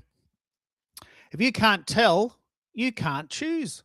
What do you think, America? This is a very interesting discussion because one of our friends in Belgium, I think, or a Belgian guy living in the US, one of those, actually created a poll about this. And he was mainly concerned about whether or not we could tell. I personally don't care, but I'm very fascinated to know that people can care, do care. Fascinated. What do you think? Yeah, so McAdam put out a poll and 85% of the people don't care, and they're not going to invest in the tech to distinguish what is AI and what isn't. So it's fascinating times that we live in. I honestly think that uh, these buttons and these functionalities are being implemented to appease the generation that is screaming the loudest. But in my opinion, it's not so much as whether or not it was used with AI, is what was used credible? Is what was used being used to manipulate and mimic someone? And I think that needs transparency and disclosure. So the deep fakes, we need some transparency and some guardrails so that when people are watching and listening to these deep fakes, that they know it's AI. Or when something is written, that it is backed up with sources that suggest that, hey, this is credible and here are the sources. It's no different than when, if I go back to my academic years, when you wrote a paper, you had to cite where your sources came from. I think that's where AI needs to get to. Do you want to have a bit of a go at this, Carol Ann? Have you got your mic working? I'd love to hear your thoughts on this. No luck? Give everyone a turn. Well, we've lost her. This concept here of Restream going to 3 places at once. I'd imagine, Americo, that this could be quite intimidating for quite a lot of your newbie friends and members, because, like, I've been doing this for 20 years and I still struggle because there's so many moving parts. Some people come in, they can't come in, we can't hear them, they don't know what's going on, they can't find the mute button, can't find the button that'll play the song. And it's what are you doing for your...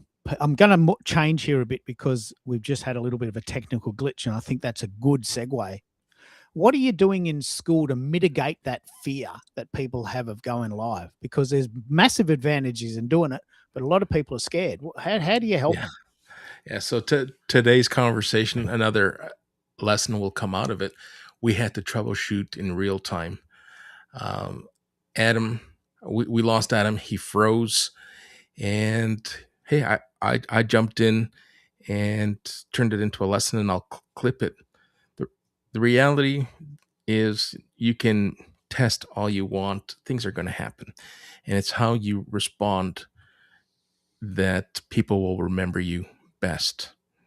If you scramble and you're quick to turn off the live stream because you're just in so much disarray that the best thing to do is unplug, then people are going to judge what's it like to interact, to work, and engage with this person. Where when it comes to that whole fight or flight response, their response was was flight right away. I don't mind admitting I'm a runner too, man. I'm a runner too. When it comes to troubleshooting, be transparent. Let people know what's happening. Hey, we're having technical difficulties, and while Adam's trying to get back online, here's a real life example of what could happen to you. And the best thing that you want to do is be transparent.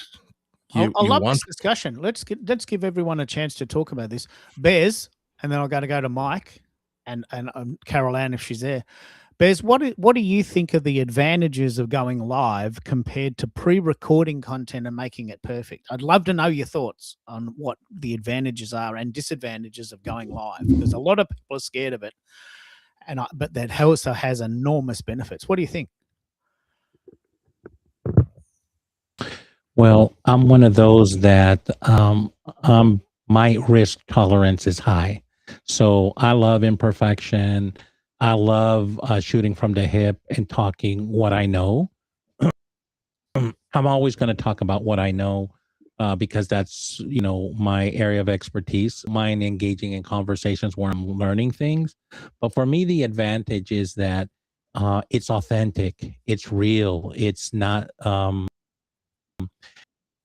It's usually not scripted. and the disadvantages is that if you are really being tech issue propped its head up and, oh, the sky is falling, then you're probably not a good candidate for live, because you want it controlled, and that's okay, right? But it's not for that person where, it's like, oh my goodness, this happened to me, and oh, it was horrible. No, it's like, figure it out, jump out, jump back in, it's all right. It happens to the best of them. So yeah, that's where I'm going with live. Who's it good for, Yeah. and who's it not good for? I agree with you. It doesn't There you suit go. everyone, because people who love being live, like, there's no replacement. I just did Substack Studio for a month, and I'm not that happy. I don't like it. I'm going to talk about this at great length tomorrow.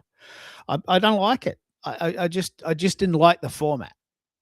And we had people calling in from all over the world with cats and pigs and all sorts of things. Who knows what's going on? And that's the excitement. And because of that, the show goes for hours and we talk a lot about it. But Mike, I'd love to hear your thoughts on this. We talk a lot about AI, and I know you're passionate about that, but what's the advantage and disadvantage of live shows, and what's your take on that?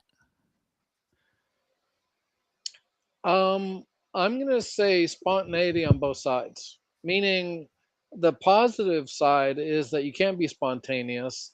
You can have these discussions like we're talking about, where we get together and we're greater than the sum of our parts. You know that the conversation is going to elicit things that I wouldn't necessarily do if I was recording.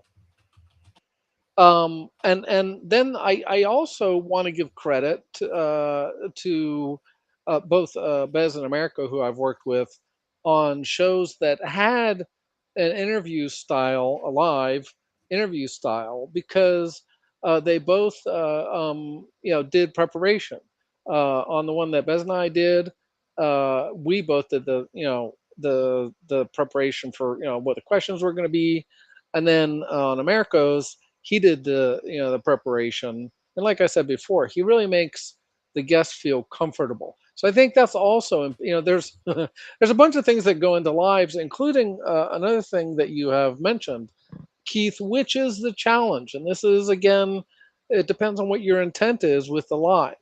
That is dealing with your audience, dealing with your community, if you will, if that's what you're trying to create in your audience, in your comment section. And particularly the more platforms that you send to, unless you, and there are ways to do this. Some are better than others, and I think the one that's still behind is Substack. But there are ways to kind of collect the chat so that you can kind of at least see all of them. But I know a lot of people are struggling with seeing the comments in Substack if they're restreaming to other platforms, and that's just a challenge anyway, particularly if you're doing it by yourself. And that's why, if you're really involved, or if you really want to be involved in your responding to your comment section, I think it may be helpful to have a co-producer or a co-host Let's pick up on to that, help you Mike. out. So those Why are some of the challenges. why are the comments so important? I know you're fanatical about being in comments, and you get very upset if we don't answer you. But why is that important? I don't get very upset. Let's correct that. I poke at you, because I feel like when I'm on your show, not on stage, when I'm in the comments, I'm trying to add pertinent, information to add to the show itself. Or what I was doing before, and I started this in 2025, was really to act as a kind of a personal cheering for the guests. But usually I try to do both. I try to do cheering, but also to add content. And if so, in essence, you're expanding this conversation that we're having into the audience, and both on live and on Team Replay, I think you're going to engage. I think America says something like along the lines of meet your audience where they're at. Well, Your audience is in the audience in the comment section. Let's have Um, Americo. Can you pick up on this? I don't like working with co-hosts. I've done this many, many times before, and I'm never doing it again. So I run my show myself, right? So I am my own team. But Americo does shows with other people, and they are fantastic. But I know that he has trouble with the comments as well. Do you want to pick up on how hard it is as a host to manage the comments while you're talking to a real person in real life? Yeah, it's definitely something that you build skill and muscle memory around. And am I perfect? No. Uh, Sometimes I get so immersed in the conversation that the tendency to forget what's happening in the chat is very quick to show it and rear its ugly head. But it takes time. It takes discipline to be able to manage a conversation with a guest, in some cases with a co-host, because I too have to remind myself, hey, time to get off your soapbox because there's someone else here hosting a conversation with you. So it does become quite the juggling act. And you touched on this earlier. You know, community members are used to seeing people just pulling out their phone and going live, but don't realize that it's not as simple as just pulling out your phone. Sure, you can. It is an option, but will it work for the message that you want to get out? Not necessarily.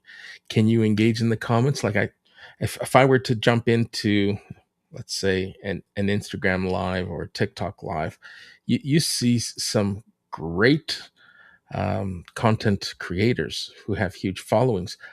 They can't keep up with their comments, and for some people, that's important.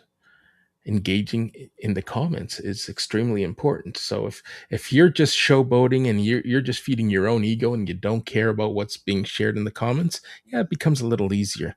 But when you're going live because you're trying to deliver value, you're trying to build a pipeline and raise awareness and pique curiosities of people that you want to work with, you got to be surgical and you got to be disciplined. Yeah, it's very, very interesting. I'm not really quite sure who this person is. Omex Intel. Jump in, tell us what you're doing. I'd love to hear your thoughts. We don't have your thumbnail. I'm not entirely sure who you are, but I'd love to hear your thoughts. And it's a very good example of live streaming where we don't really know what's going to happen. So tell us what you're doing, who you are, where you're calling in from, and what's your take on this? We got you. Can you get a signal, or are you just happy to listen in? Do you know who that is, Americo? Is he part of your community? I don't recognize the handle. Yeah, I'll see if I can find him. And so this is very, very cool. So what I'll do is I'll come back to the original premise. I don't know if Bez, you heard Jessica. She bought this $100 microphone. It was a game changer. Like, I want one, and they're so good. Did you hear that, or did you come in late?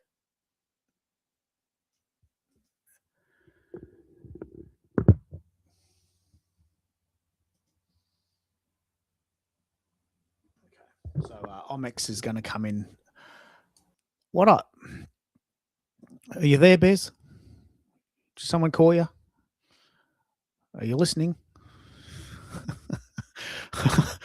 Oh, these live shows are so challenging. I think we have tech gremlins, Keith. So challenging. But it's fun. I actually have said many times. Oh, can you hear me? We got you now. Yeah, Can you hear me? we can. We can hear you. 10-4. It wouldn't. I don't know. It was just lagging, so I had to refresh. So, what your question was? Was I here for that test at the beginning? No, I wasn't. I missed it. Yeah. Well, Jessica, this is a very, very cool thing. have you been part of Americo's school group before? Have you been part of his group? I do belong to it. I do. I believe I'm in it. He's an I honorary haven't even member. been in my own school group in a month or two. I've been so busy. So Yeah. Well, let me just set the tone. I'm an honorary member. What Americo does, and you are right, you've got a massive echo, massive Mhm. lag, and that's very hard to manage as a host. What Americo does with school Mhm. is that he does these internal recordings, which can have unlimited use cases.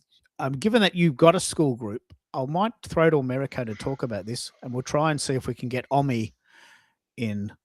First of all, Sound we've check, got to work. Omex Intel. There we are. Hello. How you doing? Hey, how are you? I'll wait my turn, but I appreciate you having me. I'm here when you're ready. Thank you. Where are you calling in from? I'm calling in from North Carolina. Charlotte, yeah. Yeah, just north. Yeah, North- yeah. North. Oh, that's good. Because I love Substack, and I'm trying to get the whole map, and North Carolina and South Carolina are on board. So you're in Charlotte, North Carolina, yeah, or nearby. That's correct. That's correct. And you were interacting with the other caller, so I'll wait. But when you're ready, just key me up, and we'll see if we can't complete the circle. Well, we got you now, and Okay. I reckon we'll run with it. I'd love to hear your take on what this is. What do you use it for, and where do you think it's going? Yeah, first and foremost, thanks for having me tonight. I appreciate the invite, and I'm with Omex Intel, and we essentially find clarity.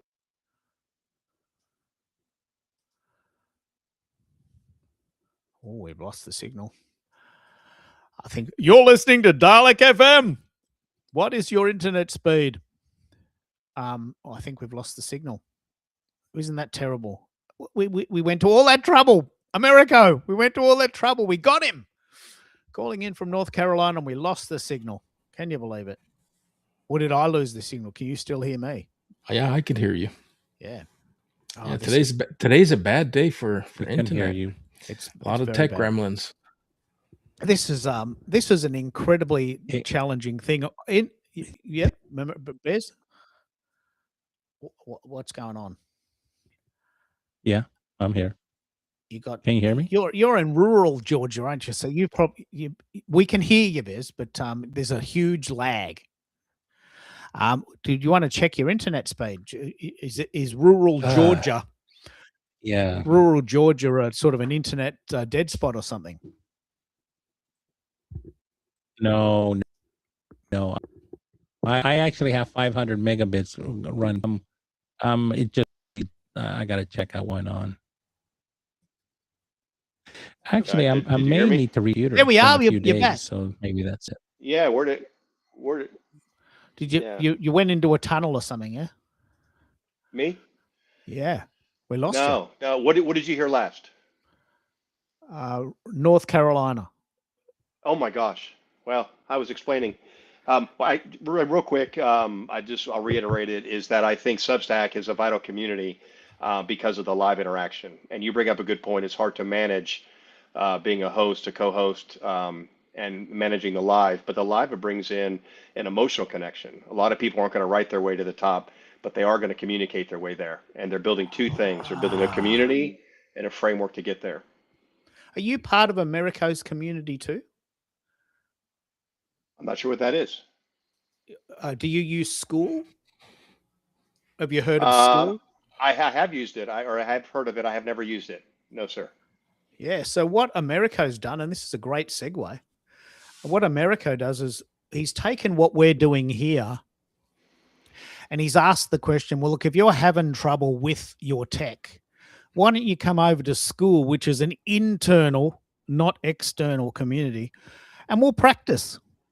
And no one Oh, that's gets to great. see it, and you don't have to be embarrassed. You don't have to be embarrassed. We'll try it, and if it's working, then you can go live eventually. But school, SKOOL, is a community that's internal as opposed to external. Like I do these shows because I'm a bit of a show off and I'm just one guy, but school allows you to do it internally, and then if you like it, you can record it and maybe do something with it. I don't think school has a live component, does it, America?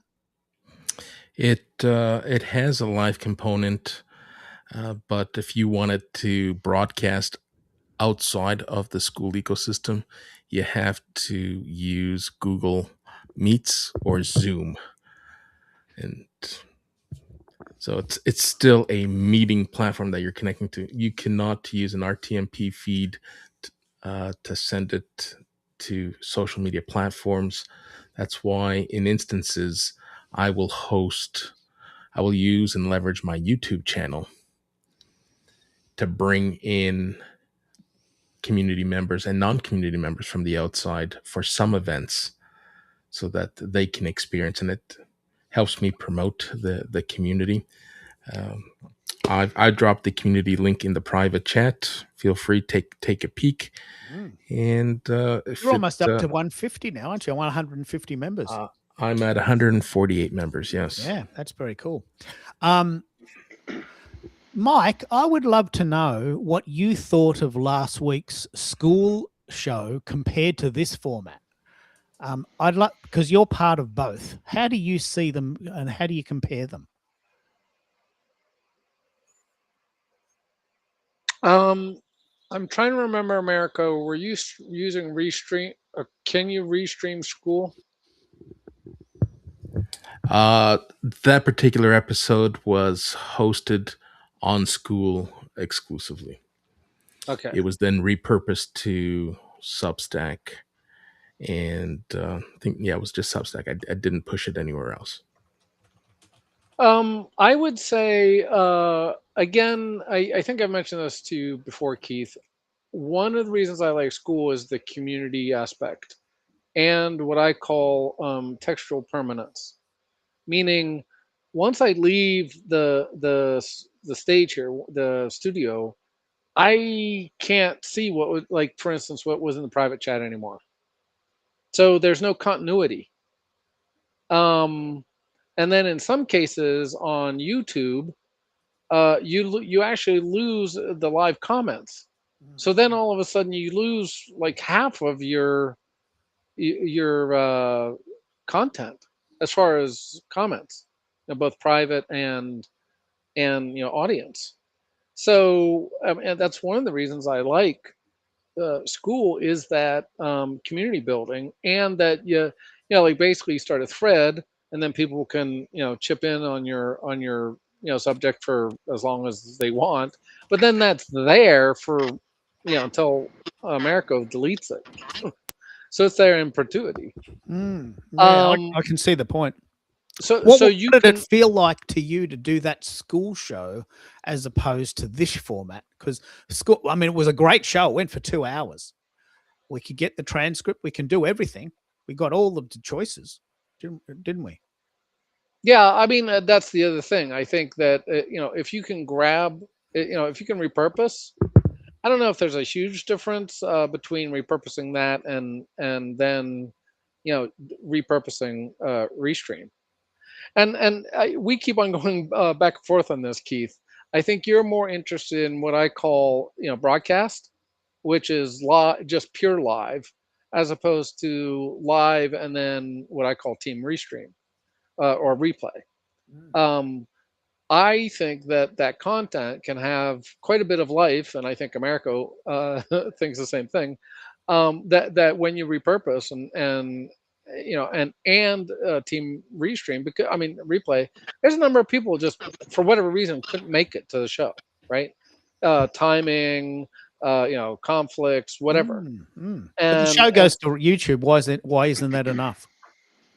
Well, for example, I believe this is true, that if I am commenting live on LinkedIn, I mean on YouTube, and then the show shuts down, those live comments go away.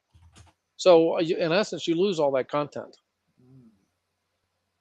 Yeah, but look, this is very important to me because I don't read the comments. I mean, I see them and I just can't manage them, so I typically don't comment, and I certainly don't read them after the show. So if I was watching a replay, I wouldn't give a shit about who'd commented during the show. That wouldn't Well, interest and me at that's the all. difference, by the way, between YouTube and LinkedIn. Now, LinkedIn has the problem where, and this is no joke, guys, and this really sucks, is my tab, my LinkedIn, browser tab will crash up to 3 or 4 times per show, or at least per hour per show. To me, that's kind of Does unacceptable. it crash when you watch the replay there? No. Okay. Yeah. And I've tried all sorts of things. I've tried, memory, this, that, and the other. I've tried to just have that tab up. Doesn't matter. It crashes. So there's something going on in LinkedIn. And you know what? I'm going to reach out to Keith or someone that's hot, visible, a lot more visible than I am to LinkedIn. But to be honest, I'm kind of done with LinkedIn overall. Yeah, it's not a great loss if you don't. Oh, I love it. Look at this. Look at this. I love that look. Try again, Carol Ann. But Omex, I'd love to hear a couple of things from you. Tell us. I was very fascinated to hear what you do. Please don't be embarrassed to tell us. I'd love to hear what you're doing and how you're using Substack and school to get the word out about what you do. Because I don't know. I mean, I've got a black screen here, and I really have no idea what you do. Yeah, we'll fix that. I'm traveling right now, so I don't really have the best feed. So we'll fix that. No fear on this end.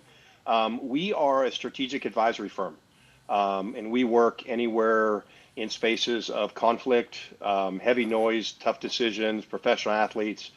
We work with a wide array of individuals that if we've worked with you, nobody will ever know. It's 100% confidential.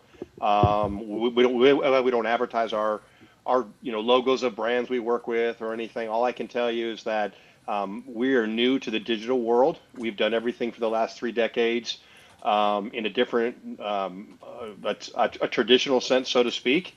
And now we're becoming a digital footprint. And we're looking for ways to go live, join podcasts, articulating communities, and we're looking to grow.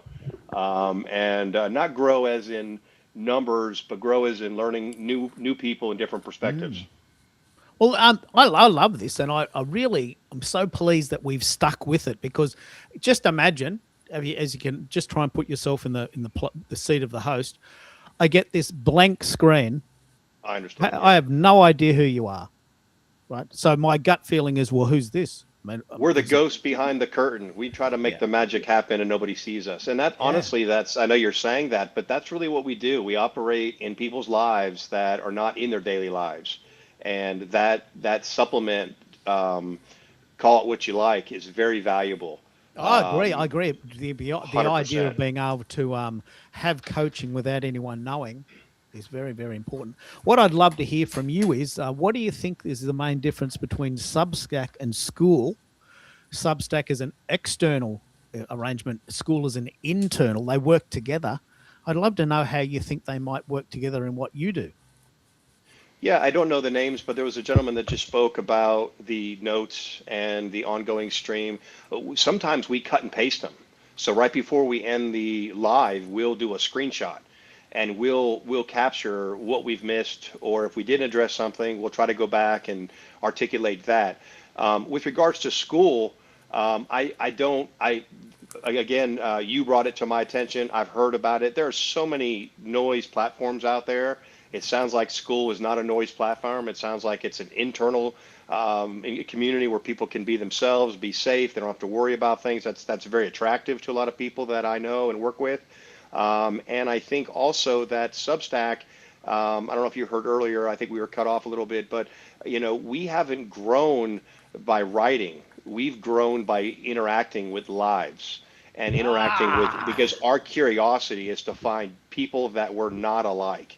And a lot of people say, I want to find like-minded people, and that's great. And I'm not shaming that by any means, because you do want to find your tribe. But there's a whole group of people out there that you may not want to go to dinner with, but you really want to have a conversation with. And those are the people that we're looking for. I call them live-minded people. There you go. And So Well, to your well point, said. America is in Toronto.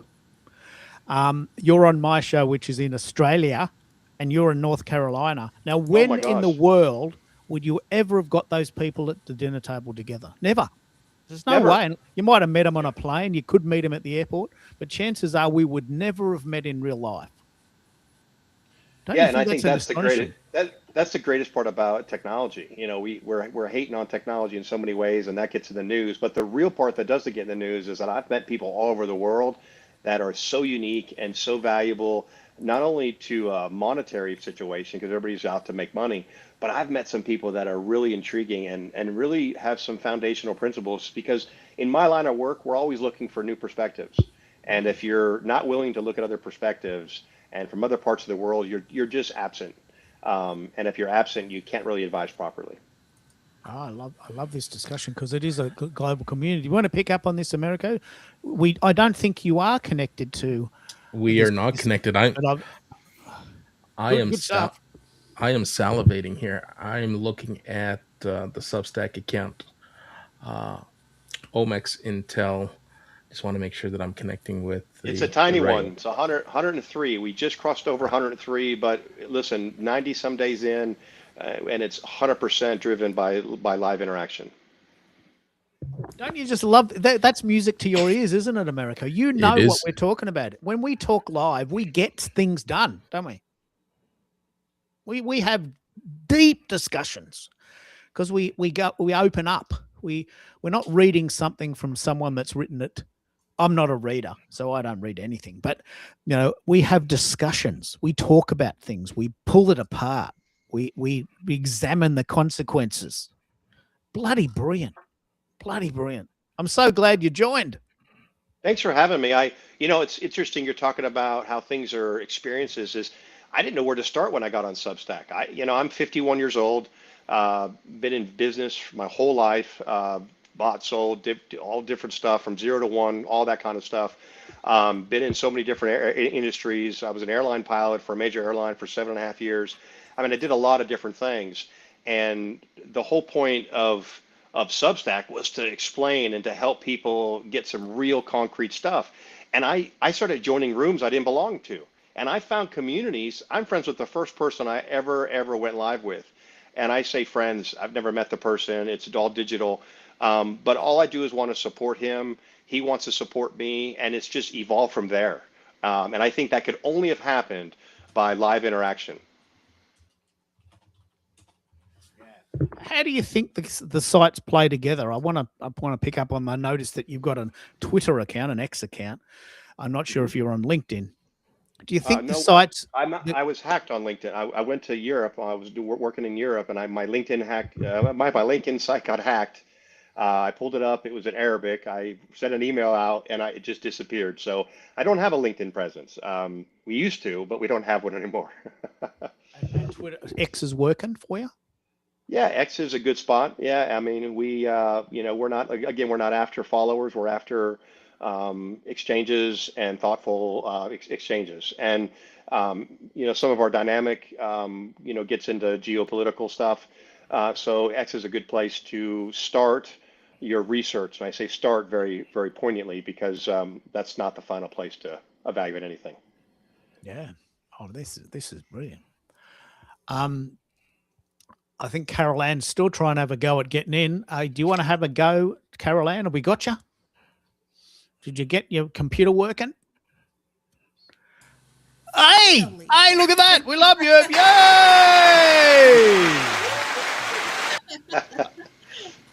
Yeah, I don't know what happened. It was a glitch, and so it's something about around where the or what is it? The addresses. I had to play with the configurations, and anyway, I had to reboot, and that did it. It released me. So, how are you Oh, today? look, we have had so much fun and we've been going 2 hours. And I'd just love to give you the floor and say, we'll pick up from wherever you were. You probably tried several times to talk. What are you picking up from what we've chatted about today? What's your thing? Well, I was thinking about some of the responses that we forget using AI. And I was thinking about this, and honestly, I think AI is so complex that it thinks faster than we can even respond to it. So I think that sometimes what happens is when we are asked an opinion about AI, or we read something, we're like, oh, that's AI, I love it, I hate it, or whatever, that we really don't get a chance to really respond. I think AI goes faster than our brain can Yeah. calculate. That's just my opinion. And so it might not necessarily be a real honest response, it's just a response. So I think I what don't you're know. saying is quite true. That because there's so many things going on, we possibly don't really have time to fully appreciate what's being done, what's being said, what's being attempted. Like I've written several songs and had several very serious discussions with people to say, look, can you just dumb it down for me? Look, I feel stupid. I feel really stupid most of the time now. I want to learn. I want to know what you're talking about. I just don't understand it. Can you stop these fucking acronyms and can you just talk to me in English, please? And I think you've just picked up on a key point. I don't think we even know what's going on most of the time. We can't. It's just too bloody hard. Yeah, I'm actually doing a study because I think about a couple of months ago, what was it? Who was in court? It was Zuckerman was in court because of, what does he have? Facebook, YouTube, all of those lawsuits going on. And the kids and adults are all addicted to getting likes. I was thinking about this, but if you were to sit down and watch somebody scroll through their phones, the emotions that they reveal as they are looking through their phone, they go from happy to sad to happy to mad and frowning. It's all of these different emotions within 60 seconds. And so I think about the things that we look at, and we only have a chance to glance at it, but I don't know if our mind fully captures what's going on. And I don't know, maybe it's some kind of theory, but I've just been thinking about this when it comes to AI and how fast we're evolving. We'll never catch up to what AI is producing. We'll never And catch up. It's just too much. I'm with you. Like I'm not embarrassed to say I feel stupid most of the time now. I just feel completely inept most of the time. I'm not embarrassed by that anymore because I've given up. But what I'm really interested in your thoughts there, Carol Ann, is do you mind that things are done with AI, and do you check if you had a button on your computer that says, well, "Is this AI?" Would you click it, or do you not care? I really don't care unless it pertains to what my work is involved in. So I don't care. I think of it now if it's something that I need to use, it depends on the the way I'm using it. But most of the time, I don't care. If I hear music and it sounds good, and I'm thumping my foot and I'm shaking my head, I'm like, so So what? what? It sounds good. I don't care. So I was like, oh, it's AI. Oh, okay, sounds good. So What do you it's, think? I mean, I uh, listen to your music. Yeah, I mean, I do these little songs, and I'm not embarrassed to say that I do them with AI because I want these little catchy tunes to symbolize what the show's about. I'm not trying to make money out of it or have a song on the radio, except at KKFM. But it's fun, isn't it? It's fun. Yeah. I think people have to lighten up a little. It's not, it's just fun. It's just something to do. And for others, they're making a living out of it. And this is great because they were looking for other resources. So I'm all for it. I think I'm becoming an AI nerd in a way. So that's why my friends are calling me like, "Oh my gosh, you're a geek," and I was like, "It's okay. I'm learning. Enjoy life, learn, and if it helps me to get my work done quicker, I'm all for it. This is good. AI can be used to summarize for you, and that's great. I get it. I get the practicality of it. I just can't understand how to do it.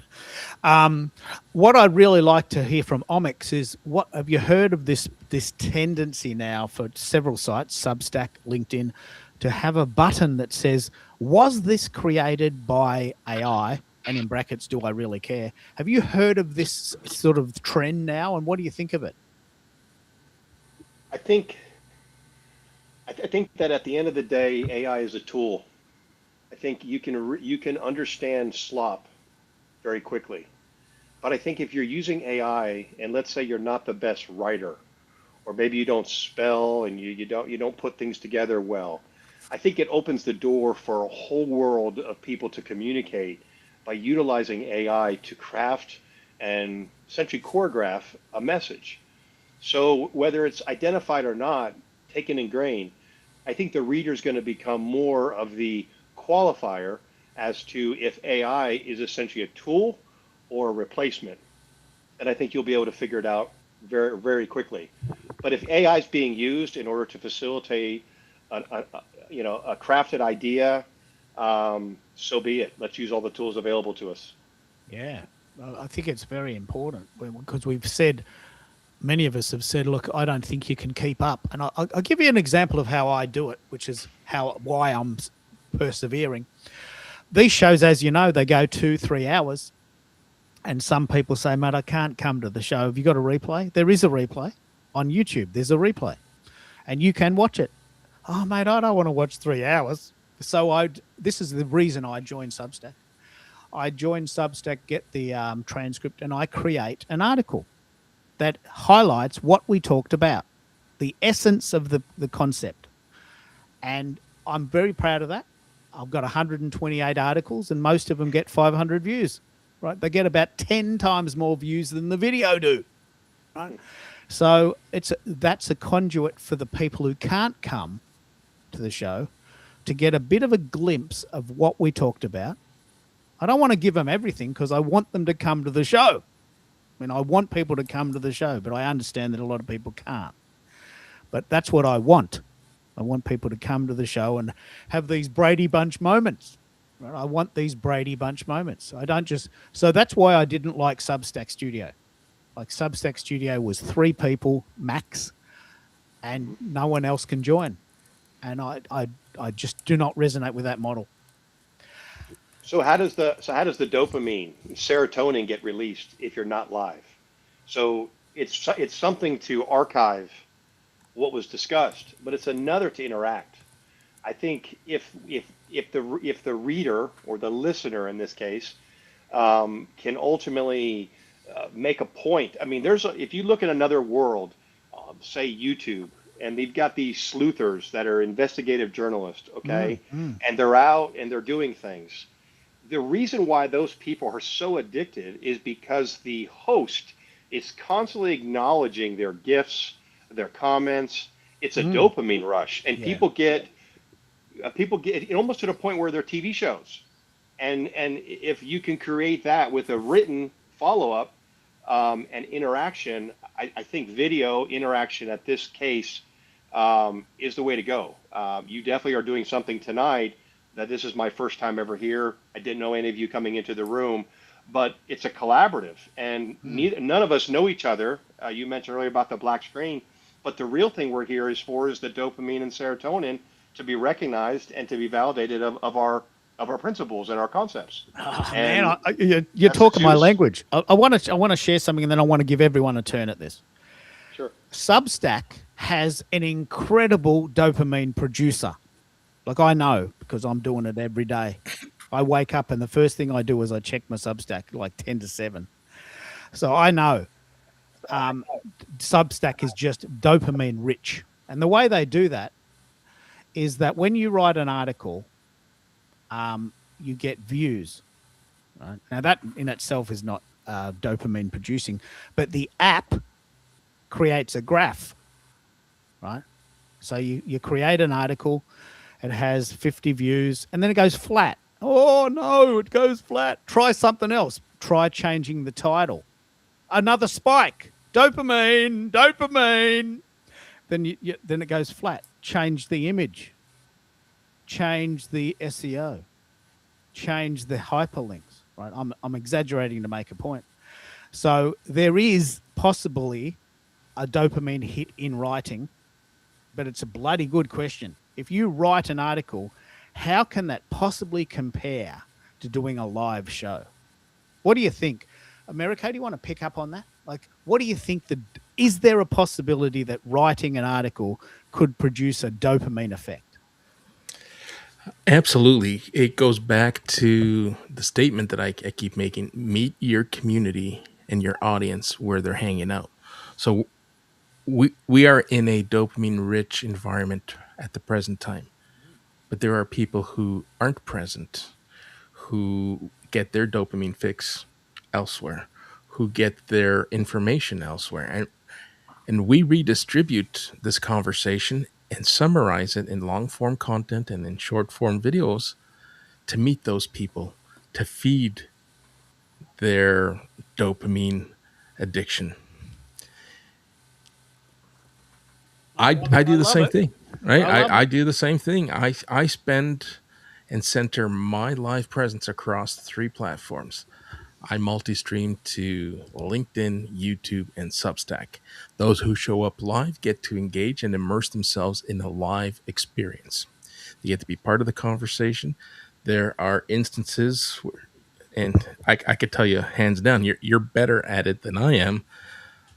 I host interview style conversations, and at the end I'm open to Q&A, and I'm open to bringing people on stage to continue the conversation, but my community isn't at that stage or at that point yet. They're there for the interview. They're there for what I offer in terms of value of redistributing and giving and providing the visibility and the discoverability through different assets that I create. But listen, what we're doing here, and I just love that we're meeting more people who are live minded and understand what others might be missing. And it's not about our egos. This is a conversation where people genuinely want to help other people do what we're doing because we understand how rewarding it is and how it shortens the runway for those who are just chomping at the bit to get discovered, to earn trust, to earn visibility, social authority. There's no better way to do it in a shorter period of time than to start live. Yeah. Oh, I just love this. Now I think Mike's got to go, but if he hasn't, I can give him the last rites. But which I think is a Catholic reference. But Stephen from Omics, do you get the sense that dopamine could be used as an app rather than a live show? Can you see that it's possible that maybe we could do that? We got you there, Stephen? Yeah, you're cut off. Can you say that again, please? I'm sorry. So with the live show, I'm getting an interaction that you're speaking, I'm speaking, there's a thrill. You know, Jane came in with a cat. Kath came in from Adelaide. I'm not really sure what happened, but when it worked, it was brilliant. There's a dopamine interaction. It's very addictive. With an app, and I actually said this many times, if I didn't do the live shows, I wouldn't write. I don't enjoy writing. I just simply do the writing to complement the live shows. If the live shows went away, I'd probably just go to the beach every day or, travel, because I don't enjoy the writing. The writing's not the point. But given that I've done, and I will do one today because I'll get a transcript from this. Every time I do an article, I've got an app, and the app says, okay, you've had 50 views in an hour, and then it's flatlined. And then I say, well, I've got a list of things I try. I'm going to try and change the title. So I go to Copilot and I say, can you make this title better, and can you optimize it for SEO or AEO? Here's 10 titles. Pick one. I pick one. I change it. I walk away, make a cup of tea. Bingo, spike again. Oh, man, that worked. Let it spike out for half an hour. And then I'll try something else. I might change the image or I might change the intro or the outro, or I might add a relevant article, or I might add frequent asked questions. So I do get the dopamine from writing, but it's very manufactured. And I love the question because I've worked out that I'm a chaser. Like I'm a chaser. I wake up in the morning and I say, like today I got to 1,000 followers. Today. I'm so excited. I've been on Substack for 1 year. I wanted to get to 1,000 followers and I did it. Only I get that dopamine. No one else cares about that. No one else cares about that. I care about it. My wife doesn't even care. So, but that's my dopamine to own. But it's very different to talking to people all over the world. But as you know, and America can attest to this, not everyone is up for these live chats. It's scary. What happens if people judge me? What happens if it doesn't work? What happens if I look like a dickhead? You know, it's scary, but it's exciting. Isn't it, America? I mean, we want to hang out with live-minded people, yeah? Yeah, absolutely. And everyone who has done it for the first time will tell me, like, wow, I don't know why I made it so difficult. I don't know why I got inside my own head. You made it feel so easy. You made it feel comfortable. It's like I had very little to do with it other than the fact that I was facilitating the conversation. What do you think, Bez? Why do you think people avoid it? Is it time? Is it fear? Is it a lack of technical knowledge? What do you think are the barriers to doing live shows? Is that for us? Is that for Omix? Well, you can join that one, Stephen, if you want. I did ask Bez, but he's often on a call or can't hear me. Sure. So Sure. what do you think? What's the objection? What's the reason people don't do it? I think it comes down to one thing. Are you ready? You know, just by talking to the group of you, I realize Americo gets a lot of dopamine out of creation. And Keith, you get a lot of dopamine by running and transaction. And I think there's a combination of how we get it. We all don't get it the same way. But yeah, I follow the same idea. I love this. What about you, Carol Ann? Can you maybe explain why people might be scared of doing live shows? Have you experienced some sort of hesitation at doing them? Of course. Of course. For me, I think it's the fact, but you know what this style is different. It's the fact of showing up and not knowing if anyone's going to meet you there in the room. That's one of my issues, but I think I'm overcoming that. The other day I was out volunteering and I had to do a Facebook Live. But because I put myself aside and I was like, I'm taking one for the team. And I opened up my Facebook Live and I announced the event that was going on.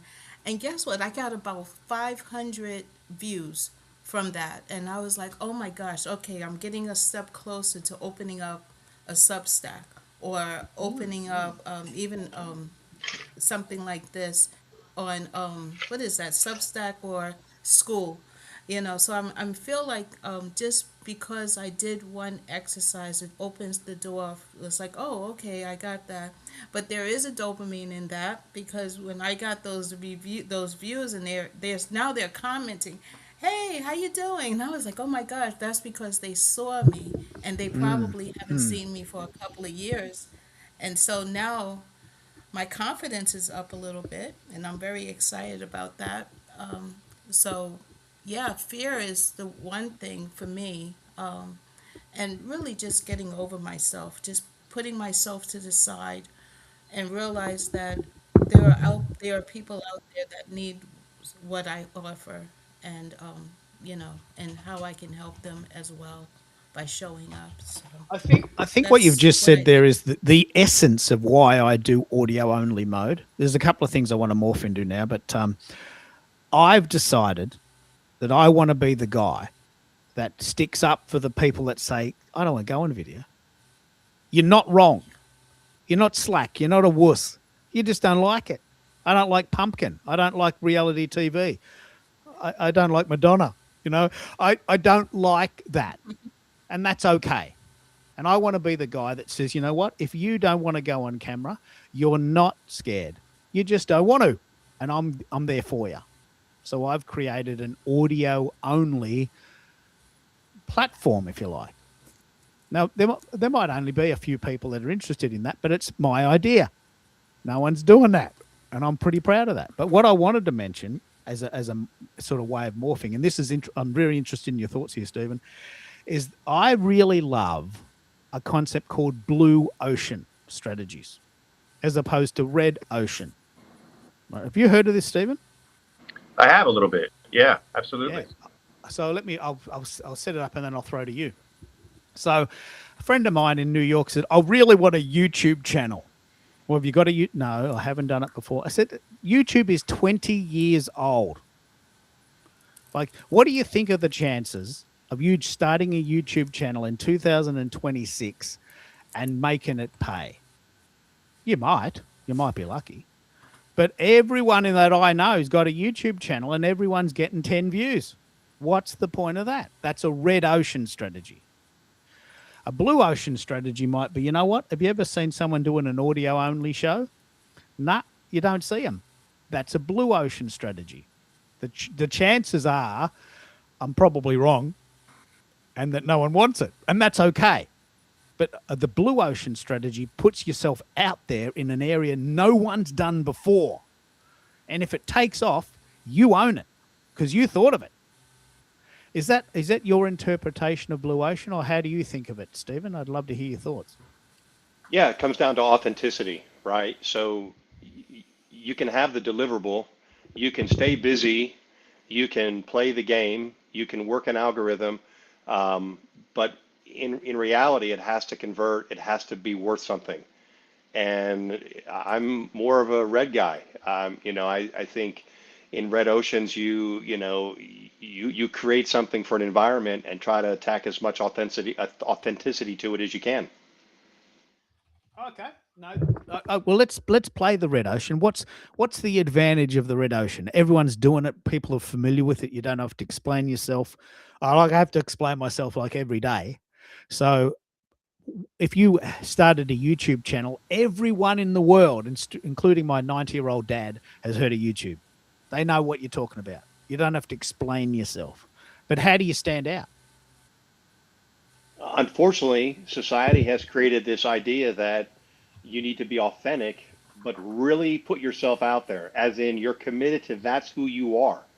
So many people play, the reinvention game, and we do that great here in this country. You can reinvent yourself in 21 days.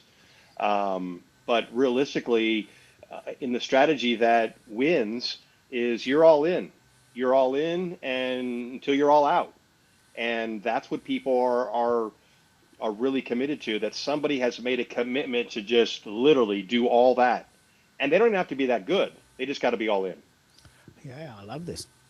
Let's pick up on this. Have you heard of this idea, Carol Ann, blue ocean versus red ocean?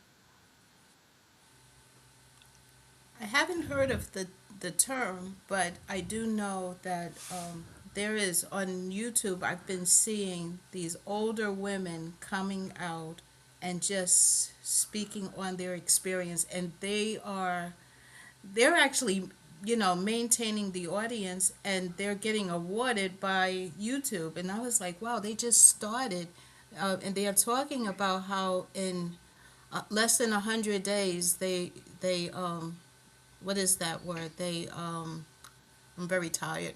Forgive me. They started getting in like money, Monetizing. Yeah, in less than 100 days, and now they have a strategy, and most strategy involves staying consistent and stay as I forgot his name. Stephen mentioned that you just have to stay consistent and be dedicated. And that's what's winning the people over Oh, let's play this out. because This is not what I would have said, but that's good. So someone has started a yeah. YouTube channel in 2026 and is monetized within 90 days. Wow. Yeah, and you could actually look it up, and there's people that are showing you how to use the strategy of staying consistent. And it doesn't matter what skills you're teaching as long as you're consistently showing up and people are they love it. So it's like a sitcom. What do you think, America? I mean, this is the exact opposite to my belief system personally, but I'm open. I don't like red ocean strategies because I hate competing. So But yeah, here's the difference between red ocean and blue ocean in our particular ecosystems. You and I are consistent. We show up at the same time and are open to having a discussion. We're known for the live audio and the live streaming specialists. So we're consistent in that particular vertical. Where we lose our consistency, and I do it willingly because I want to demonstrate and provide diversity in terms of options and choices as to how to show up live. So the subject changes. My guests come from different industries, from different verticals. Your conversations morph into, we start with social audio tech check, and then we jump into Substack. So the conversation morphs into different subject areas. People who are showing up on YouTube consistently are showing up and delivering a seamless experience. It's always the same area of expertise that they're talking about. which So, fits in perfectly with what LinkedIn wants, isn't it? which fits Stay in your lane. perfectly. Stay in your lane, but we also put out content that perhaps is too large to consume, and people are quick to judge. I'm testing and I'm starting to see results. We put a lot of time, effort, and energy, and there's a lot of pride in intros and outros. And I've seen creators host a 5-10 minute intro video. It's a cinematic AI generated video uh, paired up with music, and it looks beautiful. But when it comes to a replay strategy, people don't sit through that. So I've been editing and chopping my intros, and I'm seeing a spike in the views. If you jump right into the conversation, people know why they're showing up. They don't have to fast forward, they don't have to skip, they don't have to guess. Sure, the music and the video is nice. Sure, you're proud of it, but you got to put yourself in the consumer's shoes. And what do you use for editing? So I will use both Clipchamp or Clipchamp, as well as Canva and YouTube. YouTube also has an editing feature. So depending on where I'm at and what I'm looking to accomplish, if I'm looking to chop it all up and create an asset on its own with different overlays, and that I'll go into Canva. If it is just speeding up the pace, like I noticed that if I take the replay and I change the speed to 1.1 times the speed, it shaves off a handful of minutes, but it makes a difference. If Is that how you did it? Yes, 1.2 times the speed still allows you to not sound like a chipmunk, But it's right? so, wow. Let's pick up on this, Stephen. Do you do a video editing, and do you create content on video? And how do you, if you do, how do you edit it out? And this is the whole discussion we're actually having: AI and how do we keep up? Yeah, let me just make one comment on what Caroline said. Caroline said is that algorithms love consistency, and Americo, he stepped on it as well. We talk. If you look at our website, you look at our Substack, you look at our audios, the same words are being played over in different scenarios over and over again, because the algorithm sources key things. It may not know the photo, but it will know the language. And we try to use those things over and over again. Now, with that being said, I only have 100 followers, so I'll let you know if it works. However, um, yes, I do a video. I do script. We just started doing some stuff. Again, 3 decades of working in the field in corporate America in the trenches. We're just now starting to use these clean products in order to pronounce our brand. But we essentially use a lot of. Well, I'll write the script myself, and then I will use a combination of Claude or Manus to pick apart different screen boards, and then music, voice type, and then it's a process from there on. So I don't know if that's how people do it, but that's been my experience at a very novice stage. I love this. I love it. What I'm going to do today, and I'm very interested in how people do this because most people don't. I'm going to create the transcript with that part takes 10 seconds. Then I'm going to put it into Copilot and it will create a series of highlights. This is a miracle. I mean, Copilot's not the only one that can do it, but we'll probably get 20 topics to talk about today.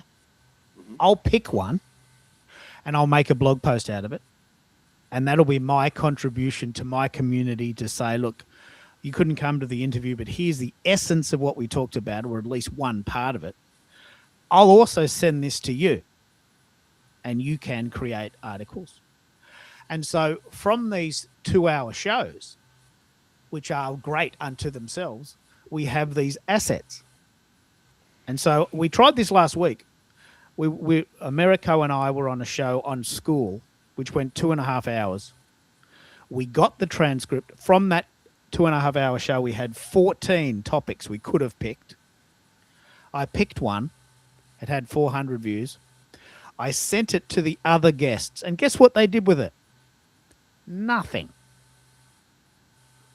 Bit disappointing. Do you find that, Americo, that guests just do not pick up or own the absolute power of repurposing? Yeah, like the possibilities of what we could do if we just took at the time are astonishing. And I know there's time constrictions, but we do all the work. We gave them the transcript. You even gave them images. They did nothing with it. Does that disappoint you as much as it does me, or is that just the reality of the world now? I wouldn't say it disappoints me, because I have to respect the fact that what I'm passionate about may not resonate to the same degree as my guests. Now, if I've seen success when I host a show and I center the conversation around my guest, that guest, more times than not, will either post an acknowledgement thanking for being part of the show, will do something with the assets that I share, will ask me, what would you like for me to do to promote? It's like promoting. If you can promote and push this out to your audience, great. If you don't have time to do it, just remember me when the conversation comes up.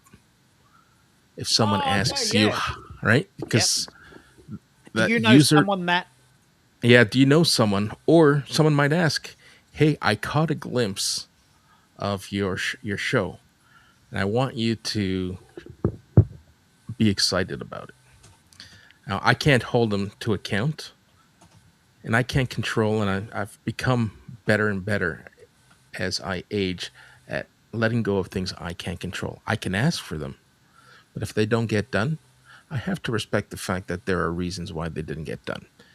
Now, if one of those reasons turns out to be, well, I'm not about to boost Americo because there's nothing in it for me, then you're missing the whole premise, because Americo brought you to his stage with intentions to elevate you. And if you can't see that, then I can't help. You can't teach it. You can't teach that, can you? No, you can't. I'll give you an example. I've sent you this, Steve, and I'm really interested in this, how people do it. So we did this show on school. It went 2.5 hours. It was awesome. We got the replay. You can watch the replay, even at 1.2 speed. That's great. That's the content. But then I wrote a blog post about it. It's had 400 views. Then Americo sent me his blog post about it and several images that he's created. Right? Now we're multiplying.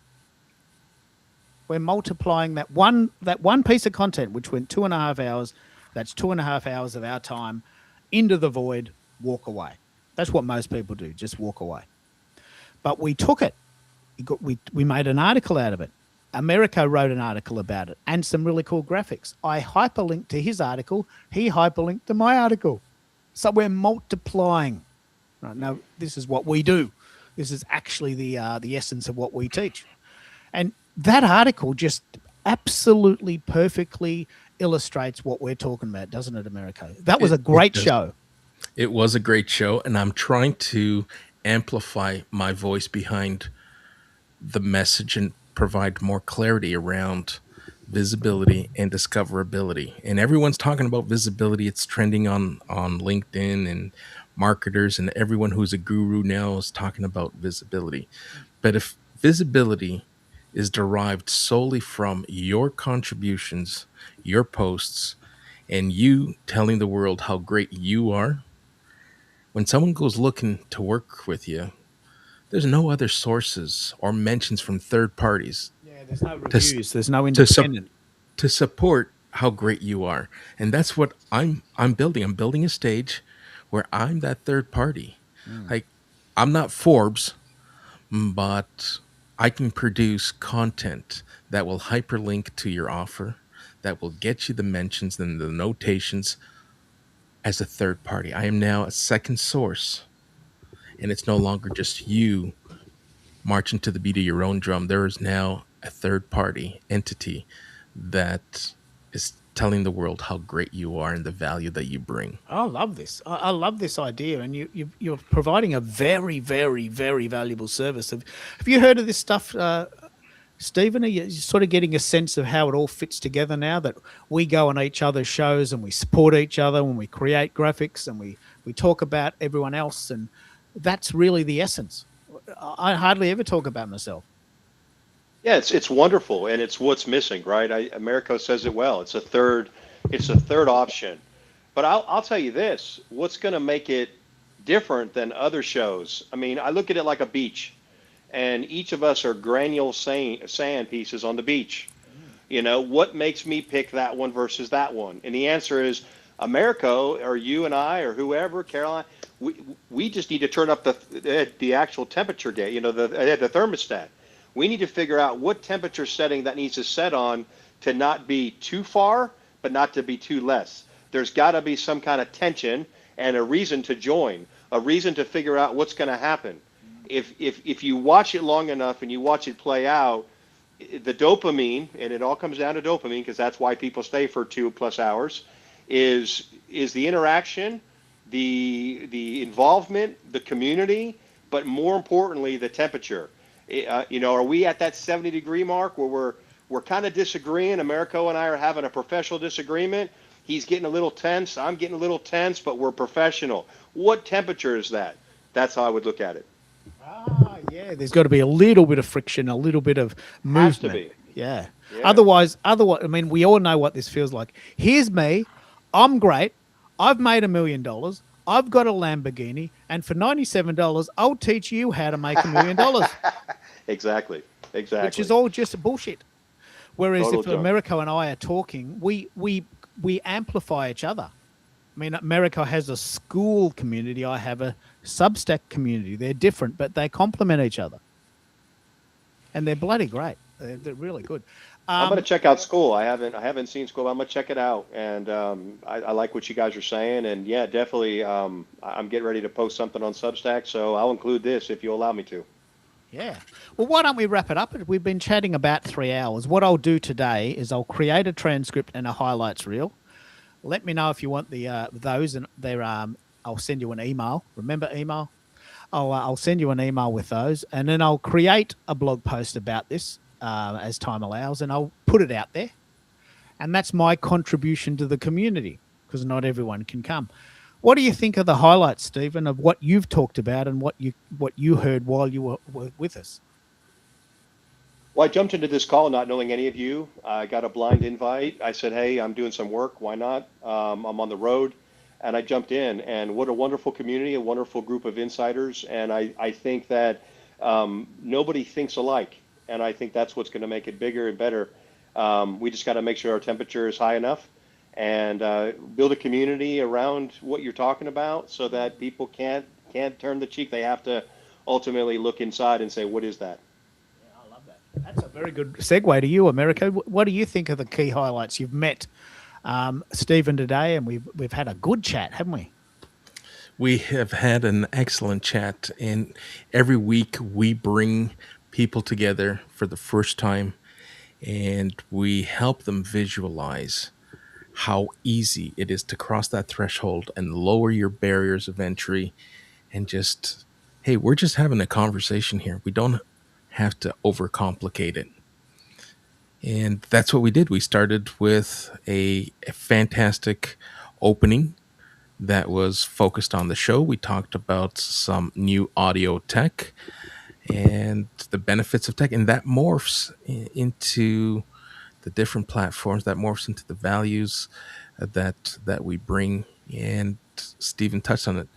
We have into this conversation, but there are instances where we agree to disagree. We're professional about it, and we're doing it in real time. We respect each other's opinions, each other's thoughts, and I just love what we do here time and time again. I can't speak enough about what we're building. I love it. What about you, Carol Ann? Are you still with us? What do you think are the main highlights of what you've got from today, and how would you wrap it up? Well, I love this group, and I'm so grateful to be invited and to take part in it. For me, it's just the highlight of the week, especially after the week I had with writing grants. Yeah. But yeah, that's why I had to disappear. So I'm sorry. I was one of the guilty ones, and feeling bad that I couldn't even answer because I was overwhelmed with writing. And I have one to do tonight. I have to finish. But yeah, I'm excited about partaking and giving my, some type of write up of what I've learned and what I've taken away. All right, I'll send you all I, the transcript, and we can do yeah, with it what we can that would be as time great. allows. I'll, Yes. I'll finish the show on a brand new song using AI and talking about AI. I'm not embarrassed about the fact that What I about me? make my little jig. I know, I'm coming to you, mate. I'm coming to you. I'm Um, just joking. um, that is very good. I was just about to throw to Bez. And you said we didn't have tension. What about me? It isn't fair. I've had I feel enough, and like I I've had wasn't my picked to be share. on the team, you know. So, look, I You would hurt my love for you to bring it feelings. home. We didn't forget you. Bring it home, Bez. What do you think are the key points that you've heard on the show, and what you'd like to say about this format that you've been part of for a while now? Um, I've been, you know, w- multitasking here, but I just love listening to the conversation and the space you create. You create space for people to have conversations, and you know I've heard words like authenticity and just a whole lot of relationship building type of activity happening tonight here in the space that you've created. And I think I'm listening to Carol and I think Stephen, you're Omnix Intel. I picked up that your first name was Stephen, but Yeah. yeah, Yes. Omics get to Intel. know new. It's Omnix Intel. Okay. Yes, sir. So, Yeah. but it's Thanks. Steven, right? Correct? Yeah, I'm the guy behind it. I'm behind the guy behind the curtain, so to speak. And are you guys Gotcha. far away from each other? Probably not. He's North Carolina. I'm Northeast Georgia. So, probably, He's in my A I mean, couple of backyard. hundred Ks?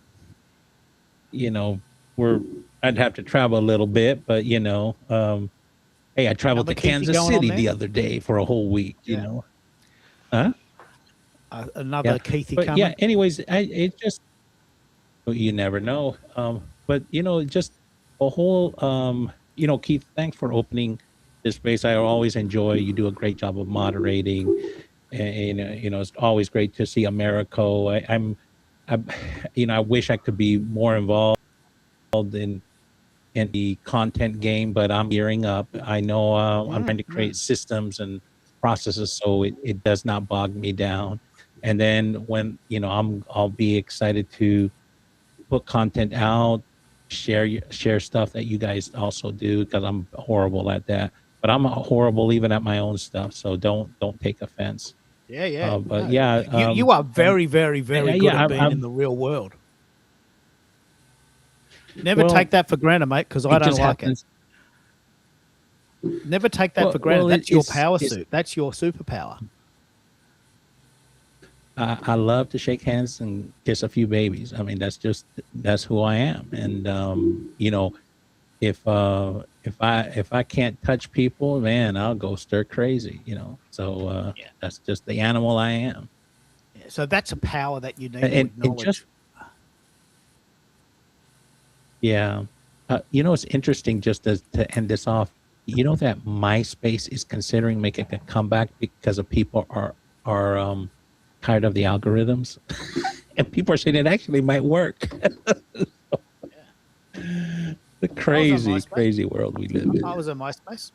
Yep. Yeah, well, I've heard we call them dumb phones here. I think you call them dark phones, but we call them dumb phones. Gen Z are buying dumb phones that do not have the internet on them.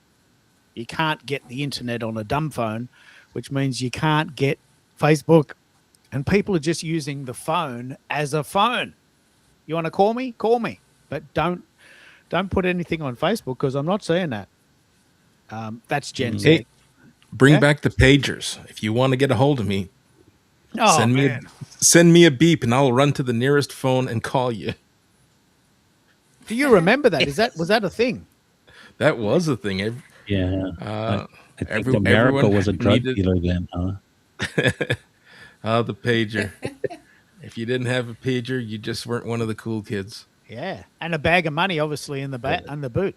They obviously had to have a bag of 20s or quarters, as you might call them. Did they run on quarters? Did the phones run Yeah, on quarters? they ran on quarters. Yeah. If you were crafty, you can put in some of those slugs that you can buy at the hardware store, because they weighed as much as a quarter, But they weren't 25 cents. You could get but them they weren't cheaper. 25 cents. So they did something to the phones to change the scaling, so that it would distinguish of whether or not Wow. the weight was correct. Now, even that, like we have would- 20-cent pieces here and 50-cent pieces. We don't have quarters. We don't have dimes. We don't have nickels. We have 10 cents, 5 cents, 20 cents, 50 cents. Right? So even that subtle change means our whole monetary system is different. We also don't have dipping. Please come to Australia. You're going to save so much money. Just come and live in Australia. All the Aussies that But went Keith, to the World Keith, Cup Keith, got Check put this out. What? What are you thinking? Check this out. Oh, sorry, my delay is probably messing this up. I was saying that America must be a real drug dealer, because he's using slugs instead of quarters, and he's got the beeper and the slugs. Yeah. Oh, that is good. America, I gotta wonder about you now. That is so good. So what I'm going to do, and please be part of this with me, Stephen, if you like. I've spent July I usually do 2 shows a week. I've been doing this since 2006. I usually do 2 shows a week, but I took July off to fully pull apart Substack Studio. I tried every button, and I've got a theory. Like, I know what it does, and I'm going to talk about that tomorrow. And I've got a 4-part series which starts tomorrow, and I've even written a little theme song. So tomorrow we've got a brand new show, never been done before. Hardly anyone's ever heard of this. So to celebrate, I've written a brand new song, and that's just the perfect way to finish a 3-hour show. I'll send you all the transcript and the highlights if you send me your email address, and we'll end on a really positive, funky little 70s vibe. Welcome to the Substack Studio Spotlight.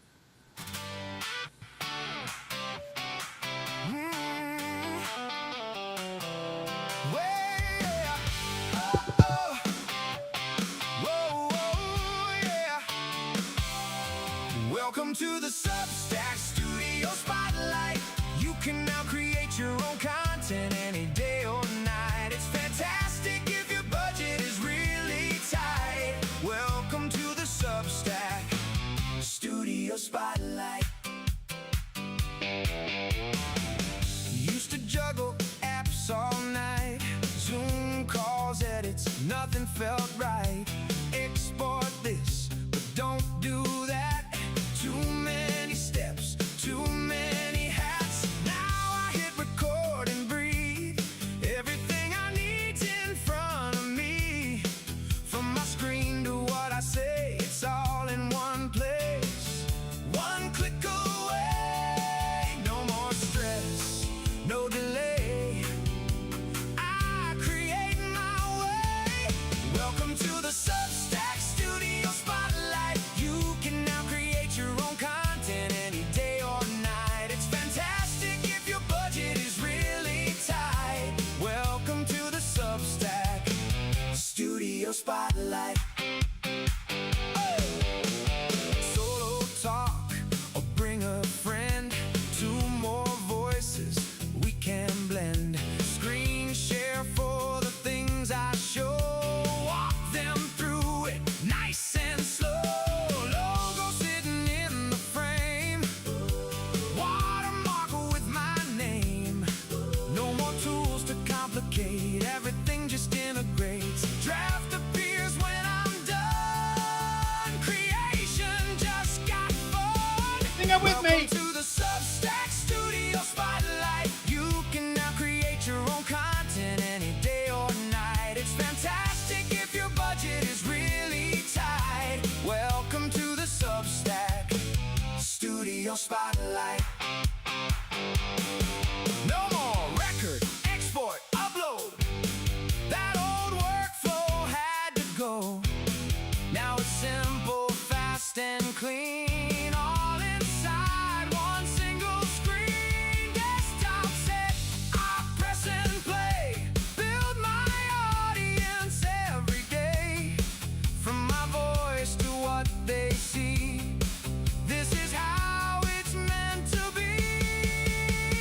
10 subscribers, you're in the game. 1080 clarity, crisp and plain. Audio mode, yeah, that's there too. Podcast streams are coming through. Welcome to the Substack Studio Spotlight. You can now create your own content any day or night.